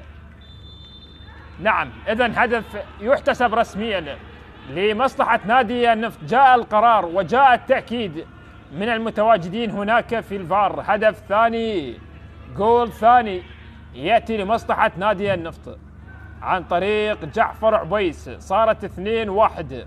الآن نشاهد مباراة أجمل أفضل أحسن في الشوط الثاني. نادي أمانة بغداد سيندفع إلى الأمام يحاول معادلة النتيجة. سنشاهد مباراة أسرع وأقوى في الدقائق القادمة من عمر هذا اللقاء. كرة أمامية والإبعاد، الكرة مرت إلى خارج أرضية الميدان إلى رمية تماس لمصلحة نادي أمانة بغداد. كرة لا زالت هنريك، محاولة لمصلحة أسود العاصمة. هذا محمود عند الكرة ممكن أن يسدد، لعبها لجبار، جبار كريم يعود بالخلف لمصلحة نادي أمانة بغداد. لهذه كرة فرصة جول، فرصة جول، محاولة لمنتظر ولكن مرت إلى خارج أرضية الملعب. منتظر عبد الأمير أراد التسديد نحو المرمى ولكن مرت من هناك إلى ركنية.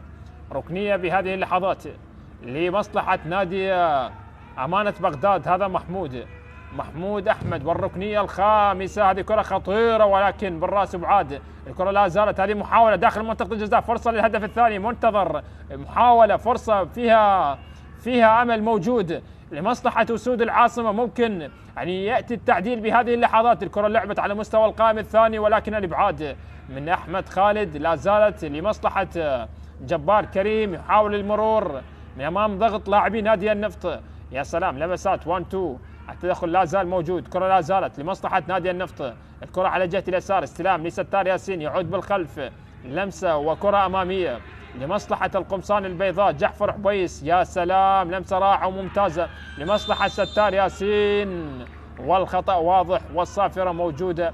مخالفة بهذه اللحظات لمصلحة نادي النفط. والبطاقة الصفراء أيضا، بطاقة صفراء بهذه اللحظات على لاعب نادي أمانة بغداد أيمن رزيج. يتلقى البطاقة الصفراء بهذه اللحظات. شوف هذه الكرة الماضية واضحة جدا بالنسبة لأيمن رزيج، وتدخل على ستار ياسين في الكرة الماضية.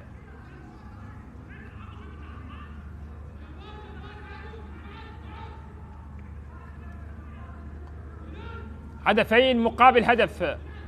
هل هناك عودة لنادي أمانة بغداد في الدقائق القادمة من عمر هذا اللقاء؟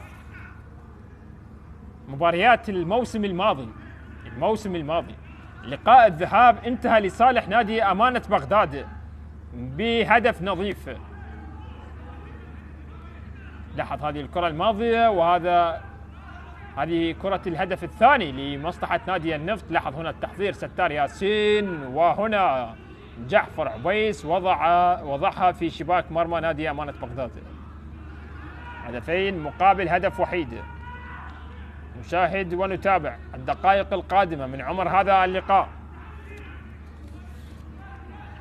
هنا كرار رزاق على تنفيذ هذا الخطأ لمصلحة نادي النفط. نعم، بطاقتين صفراء على نادي أمانة بغداد. الكرة لعبت عالية داخل منطقة الجزاء، لا زالت هذه خطيرة من هناك لكنها أقرب وسريعة لمصلحة نادي أمانة بغداد. هو منتظر لعب الكرة أمامية ولكنها بدون عنوان، وصلت لحارس المرمى حسين علي جولي لعب الكرة أمامية. التحضير موجود بالراس، يا سلام لستار ياسين، خطير ستار. لاحظ الرقابة، لاحظ التغطية الدفاعية للاعبي نادي أمانة بغداد. استخلاص ممتاز محمود أحمد والإبعاد. لعب الكرة أمامية لجبار كريم ولكن أقرب لدفاعات نادي النفط. لا زالت هذه فرصة، محاولة خطيرة لمصلحة نادي أمانة بغداد داخل منطقة الجزاء. فرصة للهدف الثاني يا منتظر. لا زال يحاول بالمهارة لا زال يحاول لاعبي نادي أمانة بغداد. منتظر من هناك، الكرة لا زالت لمصلحة نادي أمانة بغداد ولكن مرت الكرة الماضية ربما إلى ركنية. وهذا سامي هين المحترف البوركيني من أمام هنريك برناردو، والركلة الركنية بهذه اللحظات. منتظر عبد الأمير اللي كان بأسيست ممتاز لجبار كريم في هدف التعادل، لكن لا زالت هذه كرة خطيرة داخل منطقة الجزاء ولكن الإبعاد. حارس المرمى حسين علي جولي. محمود، لا زالت هذه خطيرة. أمانة بغداد خطير بهذه اللحظات. ممكن أن نشاهد نادي أمانة بغداد يعود في الدقائق القادمة من عمر هذا اللقاء إذا بقى هذا الضغط متواصل.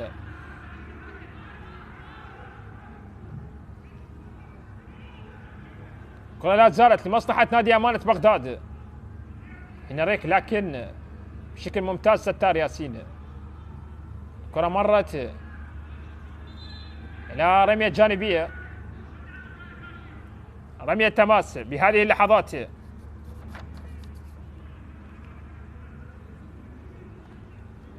السلامة إن شاء الله للاعب نادي النفط أحمد خالد. شوف هذه الكرة الماضية مع لاعب نادي أمانة بغداد. لاعب نادي أمانة بغداد في الكرة الماضية لمين سماتا.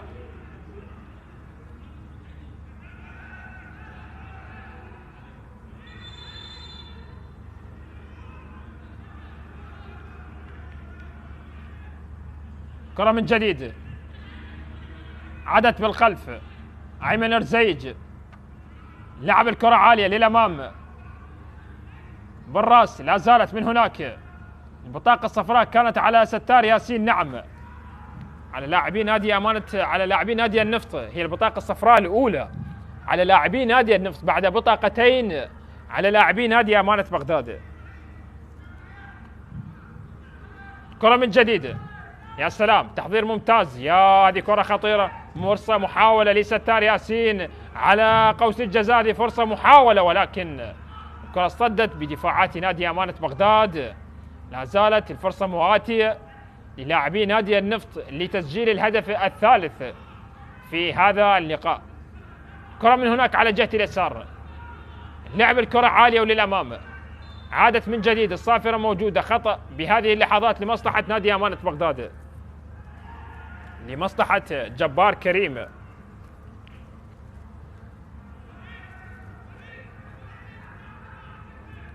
هدفين لهدف. هل يعود نادي أمانة بغداد في الدقائق القادمة من هذه المباراة؟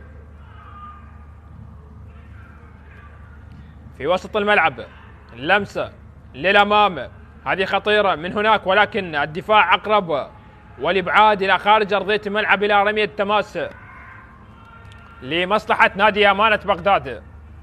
الإبعاد كان من كرار الرزاق. كرة من هناك لا زالت لمصلحة أسود العاصمة، البحث لا زال مستمرا لمصلحة نادي أمانة بغداد لمعادلة النتيجة.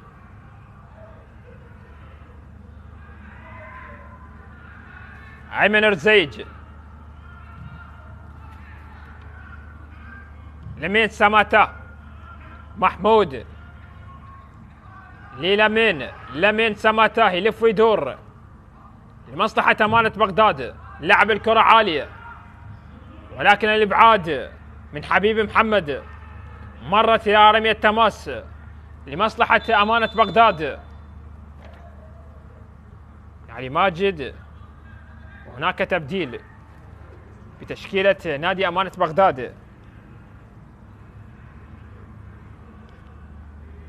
تبديل بهذه اللحظات، مودريك، قادر منتظر، واشترك حيدر حسين ومورود بيك الأوزبكي يشترك بهذه اللحظات. حيدر حسين والمحترف الأوزبكي مورودو بيك، تبديلين بدفعة واحدة بصفوف نادي أمانة بغداد. الرغبة موجودة واضحة جدا لدى المدرب أحمد خلف بالأسماء الهجومية ومحاولة معادلة النتيجة في الدقائق القادمة. كرة أمامية من هناك، ولكن أقرب لعباس ياسين.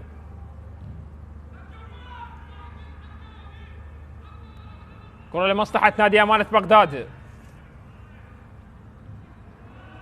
مباريات الموسم الماضي لقاء الذهاب انتهى لصالح نادي أمانة بغداد بهدف، بينما لقاء الإياب بالموسم الماضي انتهى بهدفين لهدفين. وسنتحدث عن من سجل الأهداف بعد هذه الفرصة. داخل منطقة الجزاء لا زالت لمصلحة نادي النفط وليد كريم، اللي سجل ثنائية في لقاء الذهاب في هذا الموسم. لا زال يبحث، يريد أن يسجل في هذه المباراة. هذا وليد كريم من الأسماء المميزة جدا بتشكيلة نادي النفط. كرة أمامية،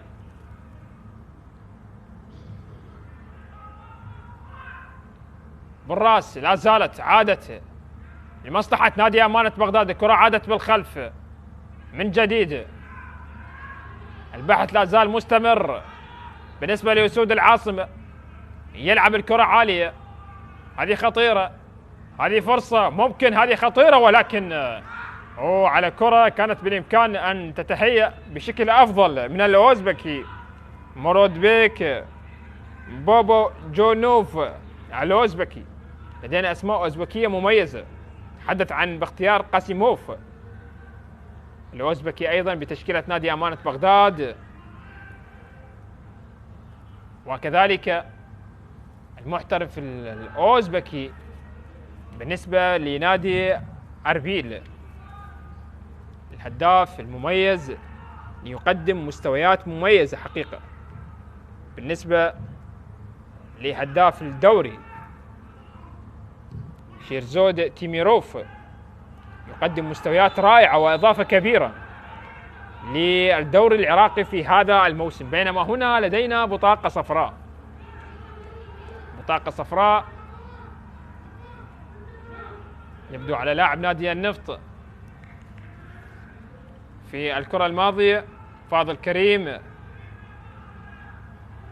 يتلقى البطاقة الصفراء، هي الثانية على لاعبي نادي النفط في هذا اللقاء.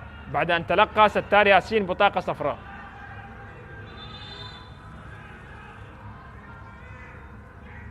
محمود على تنفيذ هذا الخطأ لمصلحة نادي أمانة بغداد. محمود لعب الكرة عالية وخطيرة، هذه فرصة ضاعت على لاعبي نادي أمانة بغداد إلى خارج أرضية الملعب. الكرة عرضية ومرت إلى ركلة مرمى، ولكن يبدو هناك حالة تسلل في الكرة الماضية. ونعم بالفعل حالة التسلل كانت موجودة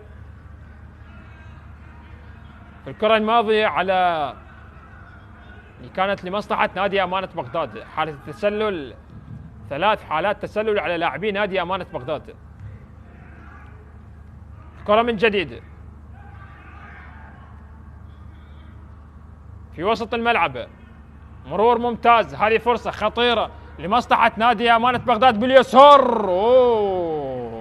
تسديدة يسارية قوية ولكنها لم تصيب الهدف، مرت إلى خارج أرضية الملعب. عبد الله خلف، تسديدة يسارية تفتقد إلى الدقة، مرت بأمان وسلام على مرمى حسين علي جولي. آخر ربع ساعة متبقية من عمر هذا اللقاء، التقدم نفطي بهدفين لهدف. تتحدث عن مباريات الموسم الماضي. لقاء الذهاب انتهى لصالح نادي أمانة بغداد بهدف، لكن لقاء الأياب بالموسم الماضي انتهى بهدفين لهدفين. سجل لنادي أمانة بغداد رضا فاضل ثنائية، وسجل لنادي النفط ثنائية أيضا من حسن داخل كشاش. وبالتالي هل سنشاهد في هذا اللقاء التعادل بهدفين لهدفين؟ نشاهد ونتابع. هل يتمكن نادي أمانة بغداد من العودة؟ لكن هنا تبديل، حسين لاوندي ويغادر وليد كريم.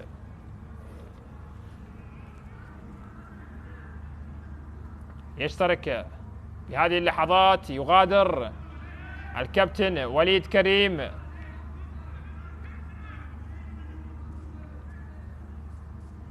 ويشترك حسين لاوندي في هذه اللحظات.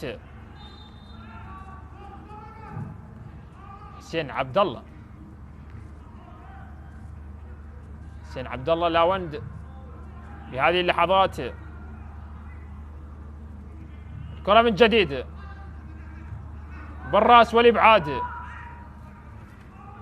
الكرة لا زالت من هناك.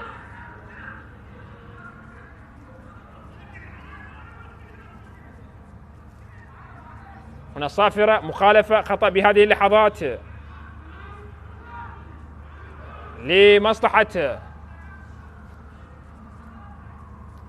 هذه الكرة الماضية. لاعب نادي النفط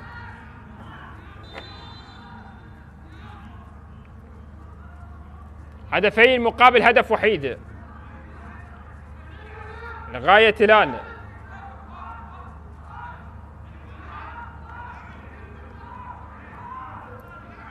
هنا تبديل بتشكيلة نادي أمانة بغداد، يشترك باختيار قاسيموف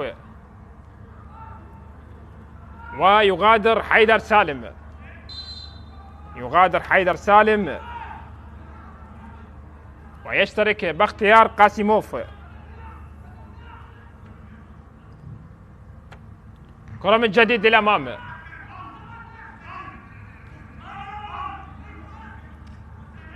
كرة عادت لا زالت لمصلحة نادي أمانة بغداد، ولكنها مرت إلى خارج أرضية الملعب. نادي النفط أفضل مشاركة في الدوري كانت في موسم 2016-2017، ووصافة الدوري خلف نادي الزوراء بالنسبة لنادي النفط. بالتالي يريد نادي النفط لاستعادة ذكريات ذلك الموسم، لكن هذه محاولة خطيرة لمصلحة نادي النفط. حسين لاوندي ولكن هناك حالة تسلل بهذه اللحظات. أحمد خلف والتوجيهات. هذا حسين لاوندي، كرة أمامية من جديد. هنا تسديدة باليسار ولكن مرت إلى خارج أرضية الملعب. تسديدة باليسار كانت عن طريق حيدر حسين في الكرة الماضية، لكنها كانت تفتقد إلى الدقة والتركيز، وبالتالي مرت بأمان على مرمى نادي النفط اللي هو لا زال متقدم بهدفين لهدف. ونلعب في آخر 10 دقائق متبقية على نهاية هذا اللقاء. نادي أمانة بغداد تاريخ طويل مليء بالتطورات والتغييرات بالاسم والهيكل. بالنسبة لنادي أمانة بغداد، حديث عن دوري المؤسسات والأسماء اللي أيضا دربت نادي أمانة بغداد سابقا، بالنسبة لأكرم أحمد سلمان، يحيى علوان، ثار أحمد، واللاعبين أيضا اللي لعبوا لنادي أمانة بغداد. تحدث عن صفاء هادي وعلي عدنان. ينطلق علي عدنان من نادي أمانة بغداد والاحتراف في الخارج للاعب منتخبنا الوطني. علي عدنان اللي كانت بداياته مع نادي أمانة بغداد. كرة من جديد مرت إلى خارج أرضية الملعب. رمية جانبية لمصلحة نادي أمانة بغداد اللي لا زال يبحث ويحاول، يريد معادلة النتيجة فيما تبقى من دقائق هذه المباراة.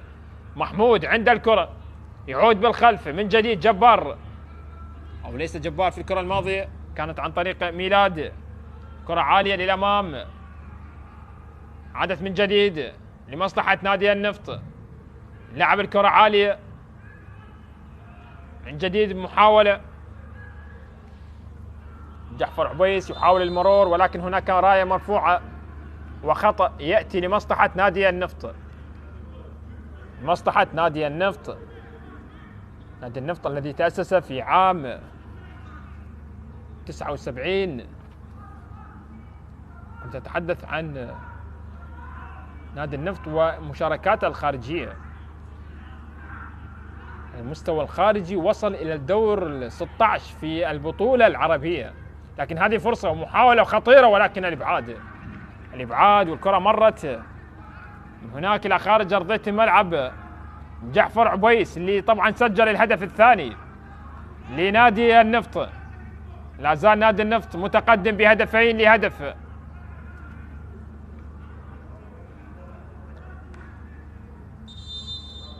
ركنية بهذه اللحظات، كرار رزاق. هناك تبديل، محمد المرمور السوري ويغادر ستار ياسين. محمد المرمور يشترك بهذه اللحظات بتشكيلة نادي النفط. ركنية لمصلحة نادي النفط، لعبت على مستوى القائم الثاني بالراس والإبعاد. لا زالت هنا محمد المرمور مع البداية تسديدة ولكنها اصطدت في الدفاعات، تحولت بهجوم معاكس سريع لمصلحة نادي أمانة بغداد. هل يتمكن من العودة وتسجيل الهدف الثاني؟ نشاهد ونتابع. جبار كريم، الله، تسديدة من مسافة بعيدة، أراد أن يجرب حظه ولكن مرت إلى خارج أرضية الملعب. جبار كريم اللي طبعا سبق وأن سجل هدف من مسافة بعيدة على نادي نوروز. بالنسبة لجبار كريم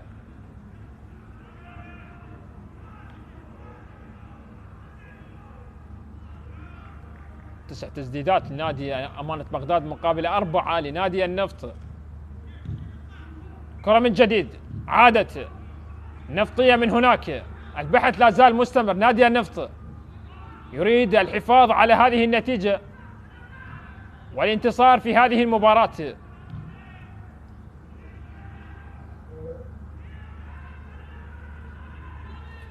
كرة من جديد لا زالت لمصلحة نادي أمانة بغداد. سمته محمود يلعب الكرة أمامية على جهة اليسار لمصلحة نادي النفط. لمسة للأمام لا زالت، عادت في وسط الميدان. نادي النفط بهذه الدقائق يريد كسب المزيد من الوقت والحفاظ على نتيجة المباراة وتحقيق الانتصار في هذه المواجهة. هذه كرة أمامية صافرة، مخالفة وخطأ لمصلحة المرمور. محمد المرمور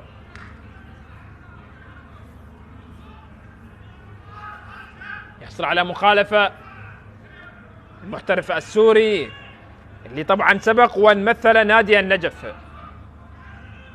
شوف هذه الكرة الماضية بينه وبين ميلاد فلاح كابتن نادي أمانة بغداد، بينما هنا كرة لمصلحة نادي النفط. أحمد خالد ومحمد المرمور على التنفيذ، لعب الكرة لا زالت خطيرة. سامي هين على قوس الجزاء، تسديدة أرضية ولكنها لحارس المرمى عمار علي. كرة على جهة اليسار، لمسة عادت من جديد لمصلحة نادي أمانة بغداد. لمسة للأمام، محمود على جهة اليمين يفتح مساحة لنفسه لكنها قطعت، عادت لمصلحة نادي أمانة بغداد باختيار قاسيموف وميلاد فلاح. ميلاد لمسة يا سلام، هذه خطيرة عرضية ولكنها عند حارس المرمى حسين علي جولي. الكرة مميزة كانت بحاول لاعبي نادي أمانة بغداد على اليمين واليسار مع هذا الأوزبكي مرود بيج الأوزبكي في الكرة الماضية. هنا صافرة، مخالفة خطأ لمصلحة نادي أمانة بغداد. جعفر عبيس اللي سجل الهدف الثاني لنادي النفط. رمية تماس،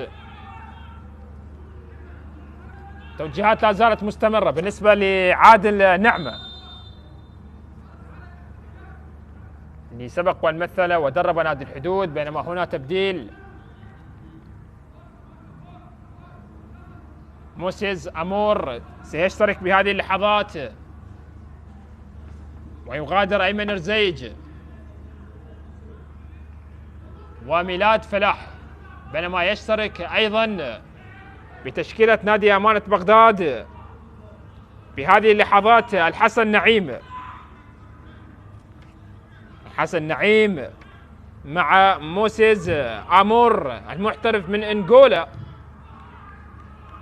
وكذلك الحسن نعيم. هذه كرة لمصلحة نادي النفط. هنا تسديدة قوية، الله، تسديدة قوية ولكن عمار علي كان يقظا في الكرة الماضية.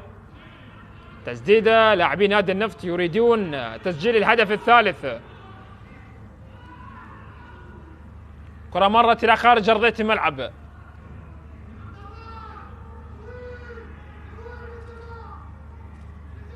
آخر دقيقتين متبقيتين على نهاية الوقت الأصلي من هذا اللقاء. كرة لمصلحة باختيار قاسيموف، قطعت، عادت نفطية بهذه اللحظات. هناك صافرة، مخالفة خطأ لمصلحة أمانة بغداد.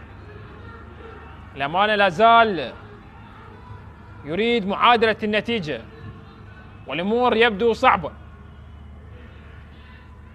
ولكن كل شيء وارد. كرة من جديد للأمام، مخالفة لمصلحة نادي النفط، لمصلحة المرمور. محمد المرمور المحترف السوري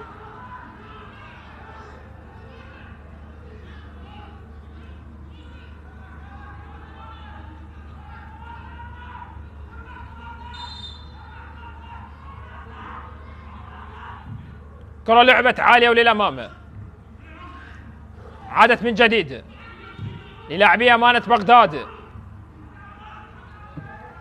أمانة لا زال يبحث، يريد كرات بين هذا وذاك غير مستقرة.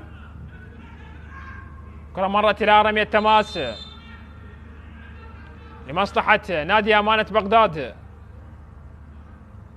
انتهى الوقت الأصلي من عمر هذا اللقاء، ونلعب في الوقت بدل ضايع.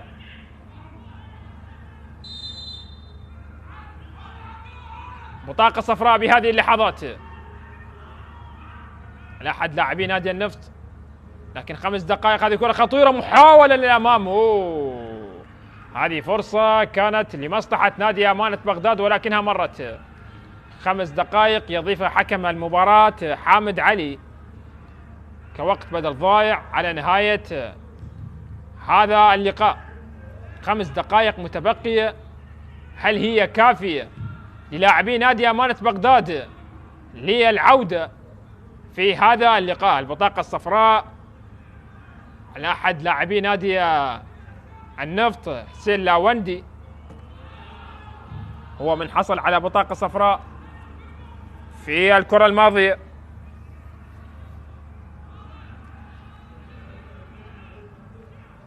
حسين لاوندي الذي سبق وأن تألق في الدوري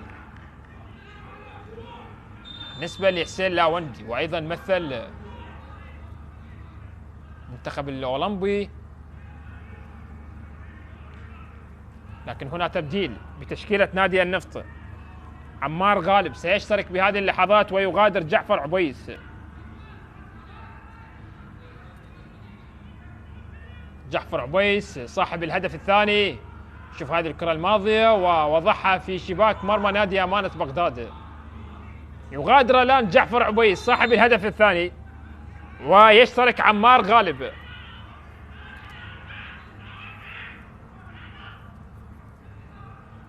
عمار غالب اللي سبق ومثل نادي الشرطة. كرة من جديد، وتدخل قوي حكم مباراة يعطي مبدأ الاستفادة، ولكنها مرت وهناك بطاقة صفراء. بطاقة صفراء بهذه اللحظات لأحد لاعبي نادي أمانة بغداد. كرة من جديد، عادت من جديد. عمار في وسط الملعب، كرة أمامية ولكنها يتركها تمر إلى خارج أرضية الملعب. خارج أرضية الملعب. شوف هذه الكرة الماضية، تدخل كان قوي من موسيز أمور اللي حصل على بطاقة صفراء. موسيز أمور محترف من أنغولا تلقى بطاقة صفراء. كرة من جديد، كرة لمصلحة نادي أمانة بغداد.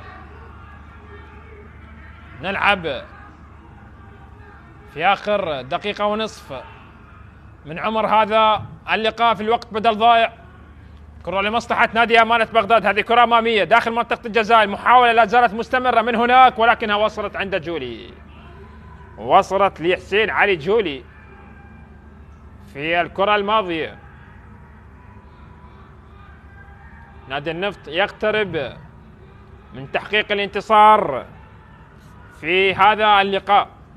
نادي النفط الذي فاز في 5 مباريات اليوم يقترب على الانتصار السادس، بينما نادي أمانة بغداد البطاقات الصفراء 3-3. لكن نادي أمانة بغداد اللي خسر في 9 مواجهات اليوم يتلقى الهزيمة العاشرة لغاية الآن. كرة من جديد لمصلحة نادي النفط لكنها قطعت، عادت لمصلحة نادي أمانة بغداد. مرور ولكن الصافرة ومخالفة وخطأ. والبطاقة الصفراء في هذه اللحظات على لاعب نادي النفط أحمد خالد. هي البطاقة الصفراء الرابعة على لاعبي نادي النفط بهذه اللحظات على أحمد خالد.